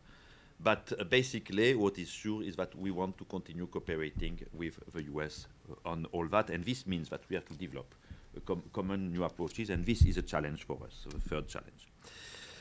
And the fourth challenge is how to mainstream security and defense in space. And that's particularly a point where I'm supposed to try to see where a synthesis can appear, how a synthesis can appear here between the strong tradition of some member states and the strong tradition of other member states, which unfortunately are not always the same. Basically, we are considering that the space strategy of the European Union is providing a good balance, representing the current state of play in Europe, a good balance. It's the first time that the word security and the word defense is not taboo anymore in our reflection, because we understand that it would be very naive to ignore it. On another hand, you will see that the strategy is putting a very strong insistence on service to the population, and this is also a good balance. So basically, this is the context in which we evolve. And from there, where to go, I would say we have now to do two things. I don't know how much, I think I should not speak too long, because I think you have to stay with questions, but I think we have to do two main things. The first one is to implement our strategies, and implementation is the key word, and it's not easy, because it will require us much more, the devil is in the details, much more efforts, much more efforts not only to implement directly, but also to avoid our favorite game, a game that you Americans know also very well, because you call that the interagency process. We call that the turf battles in Brussels and elsewhere. It's a bit the same thing. It's extremely counterproductive, as we all know, in terms of delaying things, in terms of increasing transactional costs. Implementation of such an ambitious change will certainly put us an additional burden to be more cooperative, more transparent, more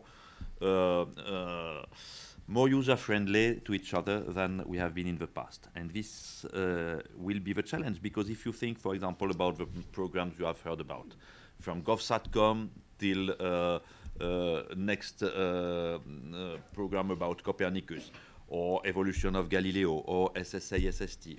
All these are points where now we have a starting point, but not a point of arrival.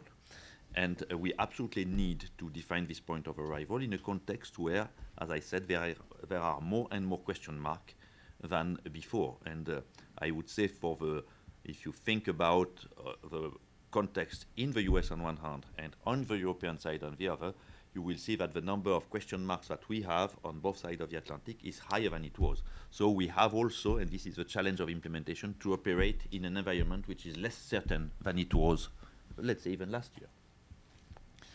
This is a challenge. This is a chance also sometimes. The second thing is that we have to, and I think it was, I would like to pay tribute to DLR on that, because that was the main message I took from my last visit there. The space strategy, the EU space strategy, as you know, is focused, and rightly so, on services. Services to the citizens, services to not only to the European citizen. By the way, if you look at Copernicus, there are services everywhere. But it's not enough. It's not enough, and now we have, and that may be something that my friend and neighbor will develop, we have also to keep the idea of inspiration. Space has to be inspirational. Space has to be ambitious. If you want to succeed, you have to be ambitious and inspirational. And that's why we need to continue working together, how to inspire. And it will depend on what we can achieve, because we cannot be inspirational without having realistic projects.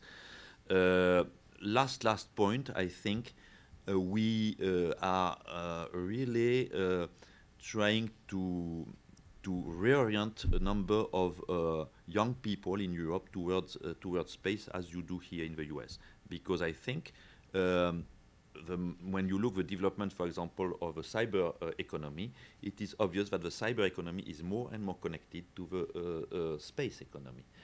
And an element of new space is a merging of a space economy and the cyber economy.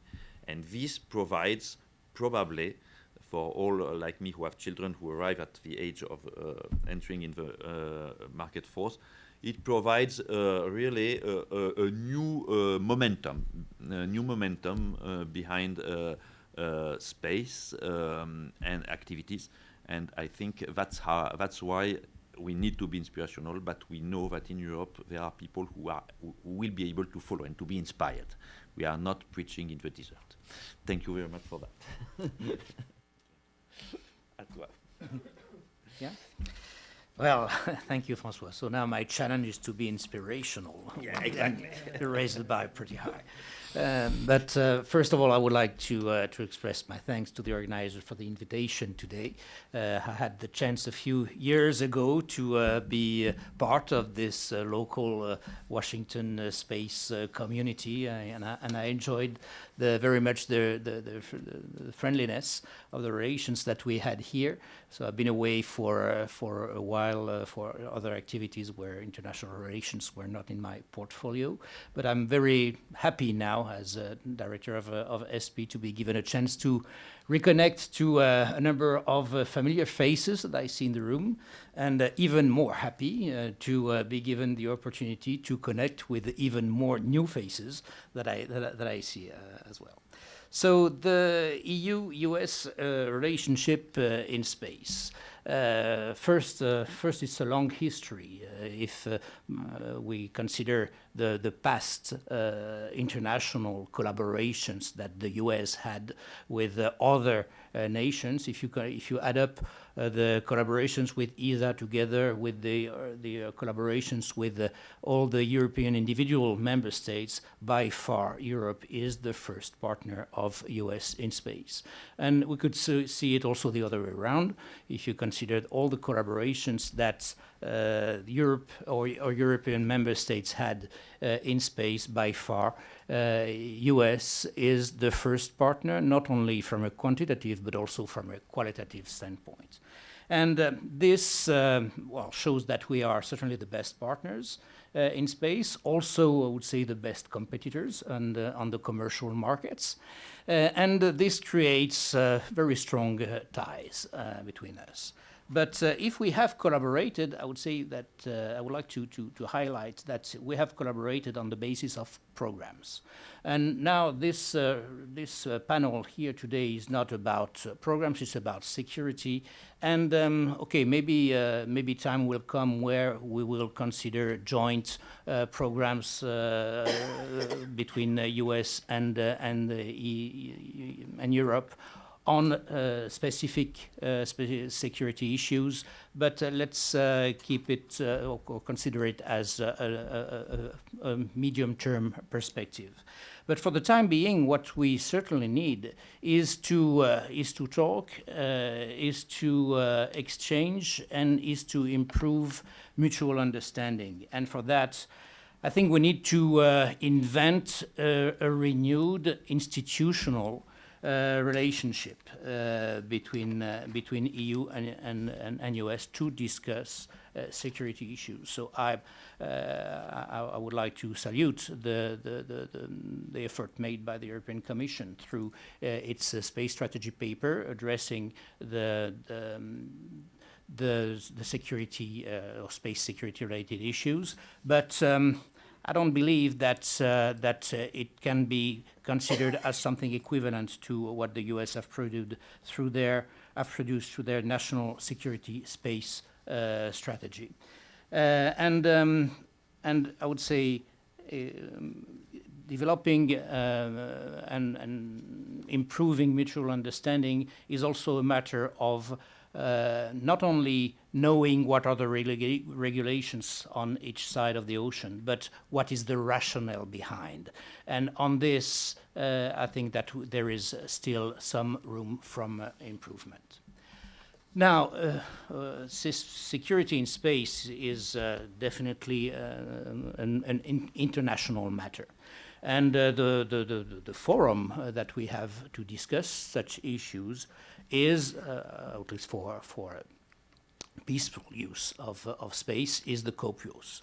And the COPUOS, so it has issued in 1967 this Outer Space Treaty, which is still valid and a very relevant and very good document, with a number of subsequent other treaties would have been elaborated then.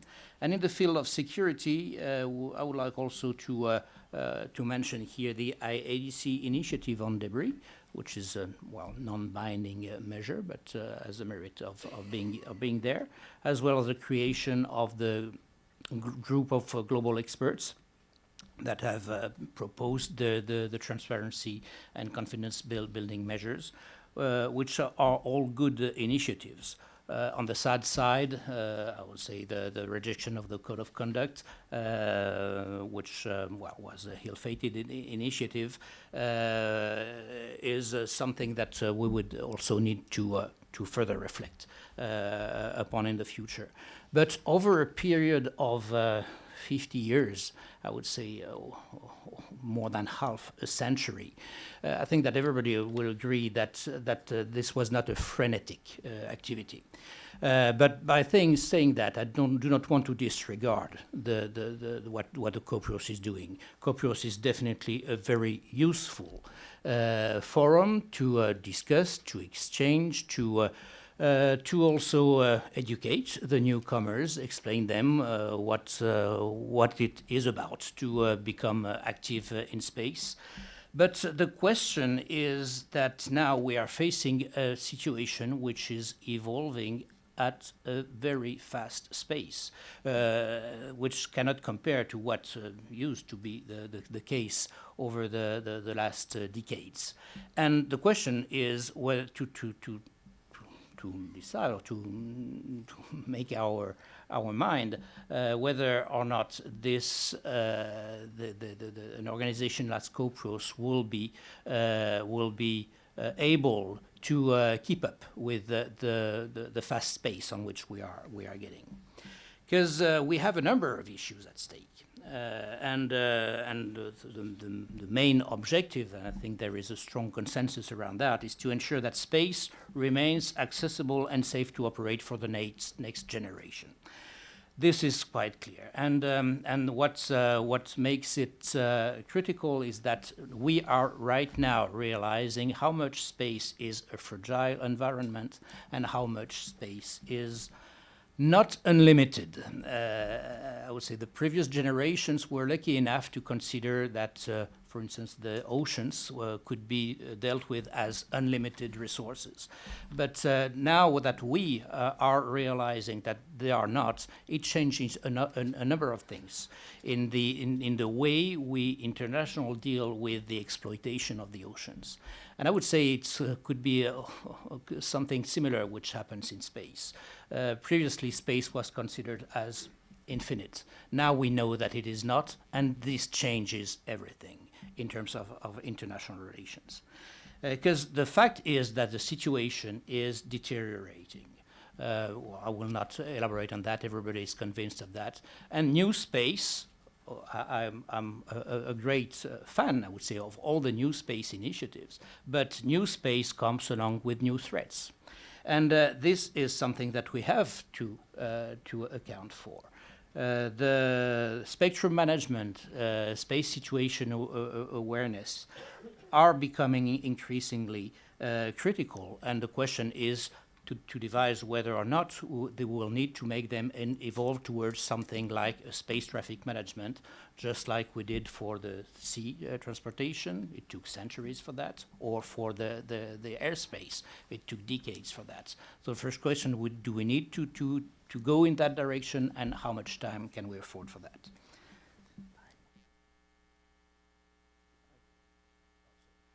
And I will conclude on the last point. The other factor that I would like to highlight is that the boundaries or the borders are getting blurred between civil and military systems. So we have mentioned the GPS, military system, extensively used by civilians. Galileo, a civil system, extensively used, or not extensively, but having military applications.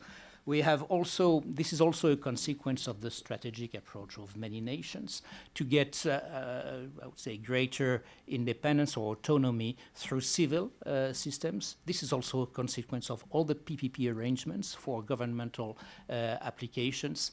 And as a consequence of that, never the trend towards denial of access to space or to space-based services have been so strong. And my conclusion will be to say that we need to do something about it. So it has implications on space law and regulations. So whether or not the current organization based on voluntary measures, on behavioral modifiers, is it adequate? Or what does it take to make sure that it will remain adequate? This is a big question that we have to think collectively, and probably, and I would like to suggest that an EU-U.S. Partnership in this area could be or could act as I would say a seed capital to initiate a broader international agreement. and or consensus, and definitely the Space Policy Institutes, so the George Washington SPI hosting us today, the SP in Europe, but also our counterparts in other regions, in Japan, China, or Russia, are certainly have certainly a great role to play there. And I'm eager to take up this challenge. Thank you for your attention. Good afternoon, everyone. My name is Victoria Sampson. I'm the Washington Office Director of the Secure World Foundation. My organization is a private operating foundation that focuses on the sustainable use of outer space. So we're all space all the time. We have an individual donor, which is very unusual for a nonprofit. So we have a lot of flexibility and iron gaze on the space issues. So that allows us to move around and work on issues that we think are important for affecting the sustainable use of the space. I was asked to talk a little bit about the role of NGOs in terms of determining the success of strategies for space security and sustainability, and what are the appropriate roles for non-state actors. So I thought I'd talk a little bit, there's been discussion of norms of behavior. I thought I'd talk a little bit about why that's important, the strengths and weaknesses of norms of behavior, and then just discuss Secure World's experience in international organizations and places that it's been positive to be a non-state actor and in places where it might be a little challenging. The role of NGOs in general is of helping to establish norms. Voluntary norms are regularly developed out of self-interest and are stronger than perceived as being legitimate when they appear to be both reasonable and credibly enforced. And so norm must be accepted by most of the community addresses. Its initial negotiation must often strike a balance between inclusiveness and focusedness. In addition, talks must incorporate major actors in specific areas to ensure the discussions cover the actual behavior of involved parties. Norms simplify efforts to identify behavior out of what's regularly done. They support the development relationships between key players. They build momentum for future cooperation and agreements. They allow discussions on difficult issues to commence without pressure to reach a legally binding consensus, and they encourage a bottom-up approach to international discussions. And so that's some of the strengths of norms. Some of the weaknesses is that they tend to go for low-hanging fruit, which, sometimes you just need to get a success, whether or not it's actually what's needed to be done. And sometimes norms are actually not always the best practice, even though it's what's commonly done. And so in terms of the role of NGOs in setting norms, we participate in issues affecting the security and stability of the space environment. And as Scott mentioned, sometimes we do have more flexibility in affecting issues because we're not a government taking a viewpoint on an issue, or it's just some NGO talking about issues. What harm could that be? And so discussing a little bit about our experience in international organizations, start off with COPUS, Committee on Peaceful Uses of Outer Space. Secure World as an organization is a permanent observer, which means we give statements, we sometimes have side events, we represent the organization at the various meetings of COPUS, and we use our representation at COPUS to go back here and other places to discuss what's happening there. I mean, like it or not, that is probably the preeminent international discussion of space sustainability issues going on currently, and so it's important that people know what's going on there, particularly with long-term sustainability guidelines and their significance. Along those lines, Secure World and State Department just last month, I guess it's 2 months now, October 21st, hosted a discussion to celebrate the 12 long-term sustainability guidelines that were passed in the June plenary session. And so that's something we like to do. We like to highlight places where there have been successes, because oftentimes people, particularly out, let's face it, in DC, kind of roll their eyes at the United Nations. Oh God, those people are talking. What do they ever actually accomplish? It takes them decades. And there are successes, whether or not they're at the speed that industry or outside players would like, there are successes. So we like to support that. We also help support experts to attend COPUS to enrich the conversation there, and we bring COPUS experts to other venues to discuss issues. In fact, we had a COPUS representative give a presentation at the Conference on Disarmament. Shockingly, that was the first time that had ever happened. And when you think about it, those are the two major UN organizations that focus on space issues, and they'd never actually had representatives talk at their various meetings. It's kind of a surprise. So that's kind of what we like to bring to the discussion. And then we help with regional interests. About a year and a half ago, we had a meeting in Costa Rica with a group of Latin American Caribbean states to kind of talk about the long-term sustainability guidelines to promote it as an interest. It is something that would benefit their participation and kind of educate what was going on there. And we brought space policy experts and delegates together to how they can address concerns that would affect the discussions of the long-term sustainability guideline efforts. In terms of issues in COPUOS for a non-governmental organization, to this day, we still get some eye rolls from some of the delegates about us being a nonprofit. You know, what are you guys doing here? You're not a state actor. This COPUOS should be states only. You know, you guys, who's really paying for you to be here? That sort of thing. And you know, and that's the problem with the international community, is set up by and large to have state actors discuss these issues. And even though that's, as we saw for the panel before this, you know, commercial actors are a huge factor in the stability and security of the space environment. Non-state actors are huge as well. We're talking about small sats. There are a lot of non-state actors involved in that. So, but the international community is slow to accept this change. They're in the process of doing so. And when I talk about the high-level forum in a little bit, the United Nations, they are recognizing that there is some importance there. The Conference of Disarmament right now, until the COPUOS mandates change, that's really the only place to discuss space security issues in a broadly multilateral area. Secure World co-sponsors a space security conference every year in Geneva at the Conference of Disarmament. The 15th version was just held this past spring. It's one of the few places where the governments of the United States, China, and Russia all co-sponsor a discussion on space security. So you can imagine in this day and age, that's kind of unusual. So we're proud to be a part of that discussion. And we bring speakers to discuss other multilateral initiatives in order to educate the Geneva diplomat community and expand the traditional concept of what affects security and stability. Oftentimes, security issues, people tend to look at it as weapons or just hard concepts of security, whereas where I like to talk about how does it affect the overall stability of the space domain? And in my perspective, that's a security issue. We've also had, in terms of issues where we can have the flexibility to discuss issues that maybe a government would want to touch with a 10-foot pole. We had a discussion on the concept of self-defense in space in Geneva about 1.5 years ago with selected government representatives to kind of talk about, okay, well, how do you view this? I mean, as you can imagine, this is an extremely sensitive issue area. And while you know, we didn't come to any sort of conclusion, I think the fact that the discussions being started to be held is helpful. In terms of the code of conduct, and all due respect my European colleagues, I think everyone agrees it was not a perfect document, but it was a really helpful document, and that you had the international community sitting down and discussing what they felt was important, how norms of behavior can affect the overall security and stability of the space domain. And so Secure World never really officially took a position on the code of conduct specifically, but we thought the process was extremely useful. So as such, we gave a statement at the July 2015 meeting in New York City. We worked to educate those non-attendants what the general concerns were of states discussing it. And we even met with congressional staffers a few years ago to kind of say, okay, this thing's happening, because they would come to us and say, we hear tell there's this treaty going on about, you know, security. We're like, no, it's not a treaty. Let's discuss this. Again, not promoting it, but just trying to educate people that are in a position to affect the policy. Here's what's actually happening, and here's what you think may be happening, and here's what's going on there. The high-level forum, which was just held in Dubai, it's one of the preparatory conferences for one of the big meetings in June of 2018 that will be having a space policy conference for all the members of the United Nations. It's going to be only the 4th time this is happening. And the Dubai conference in November, it was where they kind of started looking at, okay, how do we set the agenda for this upcoming discussion?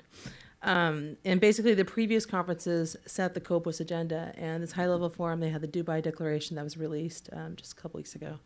And one of the things they talked about is they said, well, maybe COPUOS will be discussing security issues, which, you know, from a non-UN perspective, so what? But from a UN, that is huge, because that just shakes it to a core, because it's always been COPUOS to civil and CD to security. And I think it's just a recognition that you can't really, there's a blurring of lines now. You can't say one is specifically civil security with space. It's all a spectrum right now. And then in terms of the Dubai Declaration, there are 2 paragraphs that talked about the emerging openness, communication, engagement with private space initiatives. They talked about the importance of bringing in the private sector, which is really encouraging for UN organizations to start looking at that. So I think there is movement ahead on this. And then just because we're running low on time, One of the other issues that Secure World has been working on, the idea of rendezvous and proximity operations. A few years ago, we had a series of conferences in 2012, 2013 in DC, Brussels, and Singapore, where we tried to have regional discussions looking at the policy and legal issues, not even the technical issues, but looking at the policy and legal issues of rendezvous and proximity operations. How do they affect security? How do they affect development of regulatory issues? And so that was an issue that's coming up more and more often, particularly as we see new commercial actors kind of take on some of these issues in terms of resource mining or that sort of thing. And actually now DARPA is looking at, they're establishing a consortium for the execution of rendezvous and servicing operations, or CONFERs, where they're bringing together government industry experts to discuss engineering practices and the technical details of conducting safe rendezvous and proximity operations. Basically, they're trying to get ahead of the game and regulate themselves before it comes pressed upon them from above. So these are just some of the issues where we've been involved in the discussion of norms behavior. We're delighted to be part of the discussion. We appreciate being involved, and I'll stop now so our State Department colleagues can talk now. Thank you.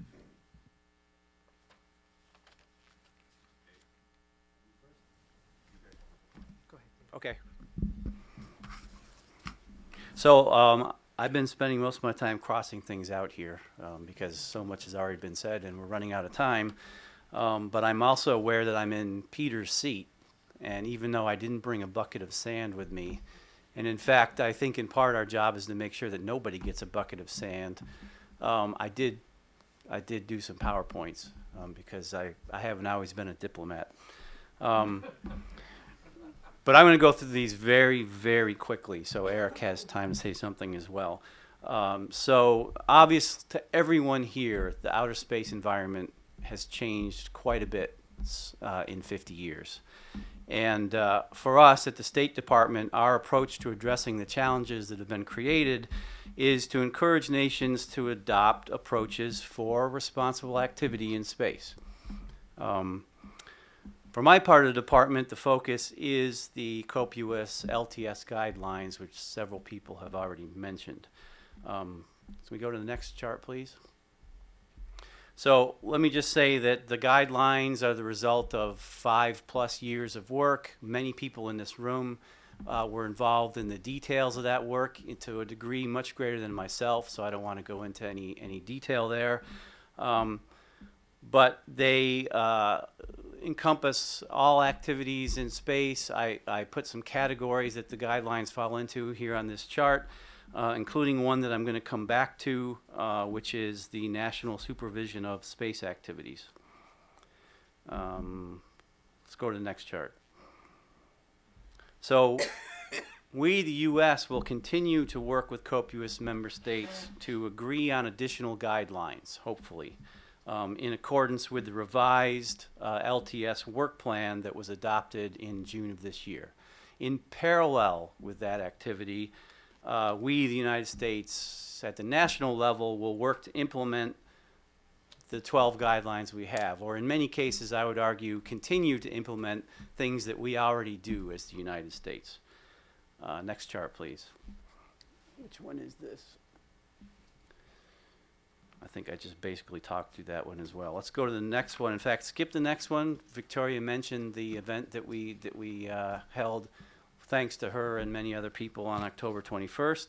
And let me come back to the issue of national supervision of space activities. So that's chart number 6. Yep, perfect.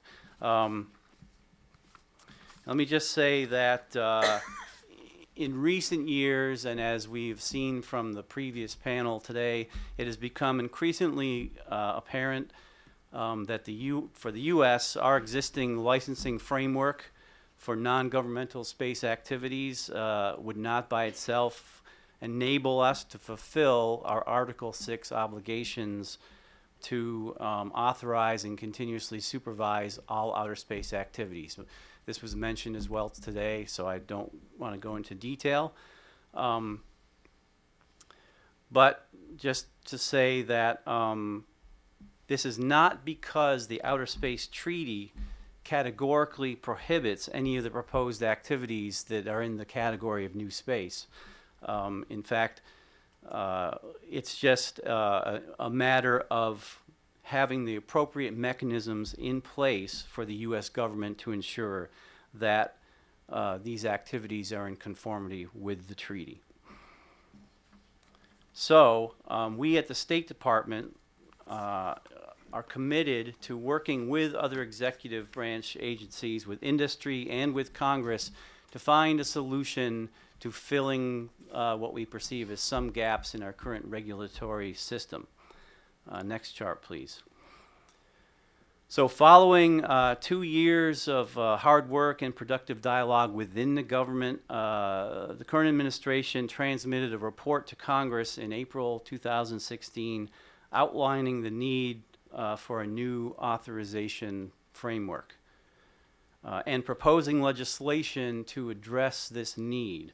The proposed legislation would establish something known as a mission authorization, which is a framework for non-governmental space activities for which the existing licensing frameworks, which are focused on launch, communications and spectrum use, and remote sensing, may not be sufficient for the full implementation of our Article 6 obligations. This is something that industry, in our view, has been very favorable towards. At the most recent meeting of the ComStack, finding was adopted that the absence of a clear mechanism for implementing the U.S. Article 6 obligations has resulted in a lack of stability, predictability, transparency, and efficiency, which has and will continue to hinder the development of U.S. commercial space activities. So in other words, the analogy that Peter went through on the earlier panel. The administration's proposal for a mission authorization framework to provide such a mechanism, as I said, we believe has been generally well received by industry stakeholders as an efficient and narrowly tailored solution that provides the necessary predictability for investments in new space activities. So we look forward to continuing to work within the interagency to ensure that this type of an approach is established and that it is developed in a way that does provide the certainty and predictability necessary for the commercial sector to operate in space in a way that's fully consistent with the treaties and fully consistent with the LTS guidelines that are based on the treaties. So this is one thing that we very much look forward to continuing to discuss with the EU and EU member states, and we hope that you follow and help us to spread this model to other spacefaring nations. And that's all I have. Thank you. All right, let me wrap up quickly here. Just a few points on the space security side of cooperation with the U.S. and the EU. My office in the Department of State is the Office of Emerging Security Challenges, and we were tasked with looking at basically those new emerging threats that were causing what a lot of people describe as asymmetric vulnerabilities to the United States. As the more we look at this, the more we realize that while these are challenges, they are also areas of opportunity for the United States. And it is working in cooperation with institutions like the EU and with our allies and partners around the world that gives the United States a tremendous asymmetric advantage in a lot of these cases. You know, we recognize that we face the same threats from debris or attribution of attacks, cyber threats to space systems, and we also agree on many of the same responses. And so it's working with these allies and institutions that we can share information, we can cooperate on new programs to address threats, and we can develop other types of solutions. And I think maybe we're buying a ski chalet together. Is that what I came a little late, so I wasn't quite sure where that other. Good idea. Yeah, that'd be exciting. And the EU's new report, the Space Strategy for Europe, is a great example of this cooperation. It lists, you know, great points on the need for resiliency of space systems, the threats to space systems, and it mentions the United States by name in seeking cooperation in several areas, which we definitely greatly appreciate. We particularly welcome additional cooperation in the area of space situational awareness. The European Union is putting in place a program to work on that now, and that is an area that is going to be critical to any type of response to threats to outer space systems. The need for attribution in particular can only be done through the use of space situational awareness systems and the sharing of that information. And there's also, we've mentioned the Galileo satellite system quite a bit here, and the cooperation that we're doing on that. That is another great example of US-EU efforts to cooperate on resiliency of space systems.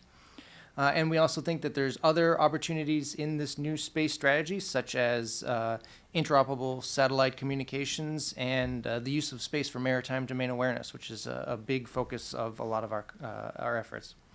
I also need to point out that the EU has been one of the strongest leaders on norms of responsible behavior in outer space. They've done some exceptional work.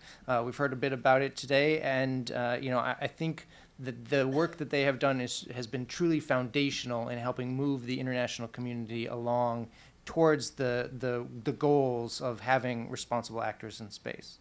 I also appreciate the fact that they agree with the United States on flaws to many of the arms control proposals that are out there related to space. We all support the peaceful uses of outer space, and we seek to prevent a conflict from occurring in space, but we also have concerns about the proposals that are out there and whether they are equitable, verifiable, and whether we can actually implement such an agreement. And then finally, I'd like to note that we are working very closely with the European Union on implementing the 2013 Group of Governmental Experts report on transparency and confidence building measures. In 2015, we had a UN General Assembly resolution that called on member states to submit how they are implementing the GGE report to the United Nations. The United States has submitted our report, and we're working very closely with the European Union to get their members to submit their reports to the UN.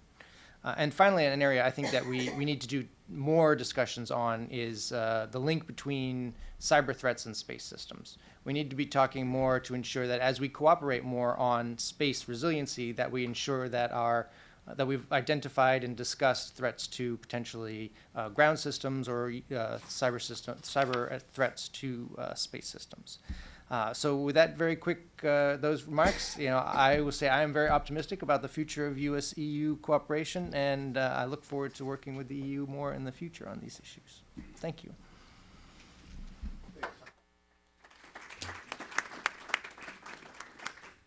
And we'll take time to take some questions from the audience a little bit. And Steve? Yeah, Steve Brody. Oh, sorry. Steve Brody from ISU.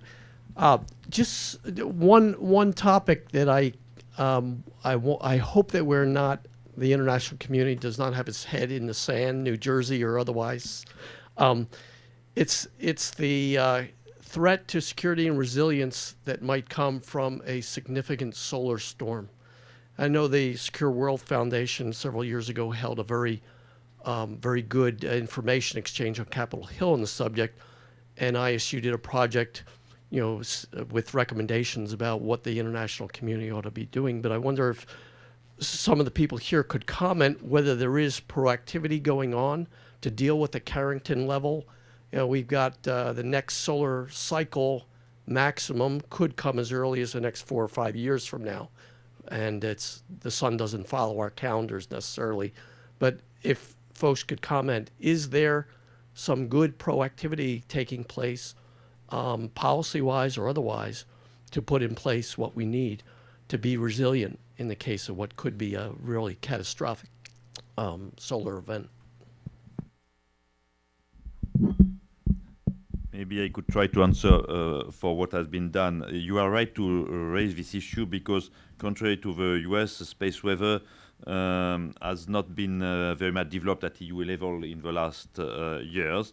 But we have done a lot of R&D investment, both in ESA and in EU. We have invested more than 50 million euros recently in R&D on that. But there is still not enough awareness in the impacted user communities and not enough risk mitigation measures. So indeed, you are fully right. We have to do that, and this is one of the things which is mentioned in the space strategy. and I have to say a number of member states begin to push us to do things. Just like for meteorological services, we have to develop space weather forecast services, and we have to tailor them to the exposed user communities and related information systems. And obviously, in terms of program, it is obvious that this involves a number of programs we have to maintain in space weather observatories and sensors. And one of the biggest challenges that the space weather community is facing is to maintain permanent operational observatories. We know that in the Lagrange point we have a problem. We have to be operational and to make an effort on that. And first step, I have to say, have been taken by NASA, but I think we want also to be part of that. The problem for us is, should we develop European and American activity separate, or should we try to involve them together? The line my service, my authorities in the ES have always put forward is that this is an issue which is for benefit for the whole planet, for the whole world. So it makes sense here to have a cooperative program as broad and as large as possible and as shared as possible. Let me just add that the important thing to remember here is that space weather is not just a space community issue. It's an issue for a very broad cross-section of the government, and mitigation strategies and responders to incidents. This is very important to them as well. And we do have a national space weather strategy and a national space weather action plan that we are implementing on the international level. We are talking to Europe about it. We just discussed it yesterday. And we very much believe this is an area where much greater cooperation bilaterally and multilaterally is needed, and it is being discussed under the UN COPE-U.S. framework as well.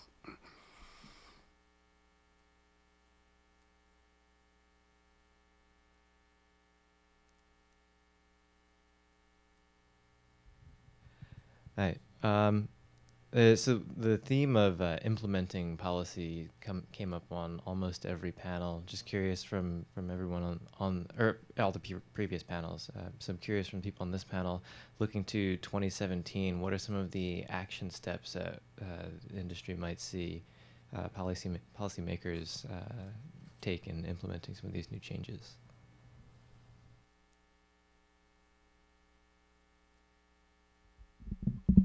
On the European side, there is a very constant and visible effort to have a better connection with industry.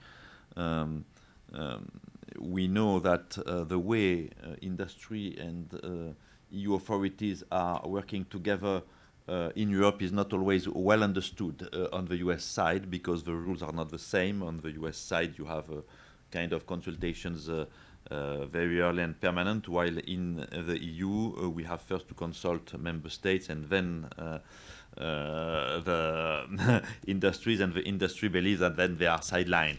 But this here we are trying to address that by creating upstream the necessary coordination, steering committees.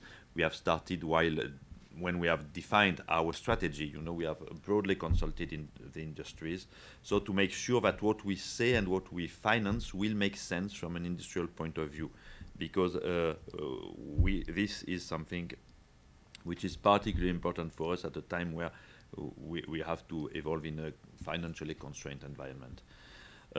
So I hope that an important part of the various strategies we have related to space, or with an impact to space, which are obviously the EU-U.S. space strategy. There is the common chapeau, the common part of EU and ESA strategy, which makes sure that there is a connection between research development and the EU programs.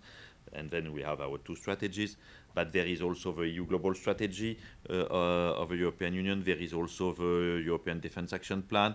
There are other strategies, the research and development, what are we going to do after Horizon 2020. All this, we are very good at strategies. And we have in my team a say which says, better programs without strategy than strategy without programs. You know, so now the problem is to make sure that strategies and programs are rightly connected. That's our challenge.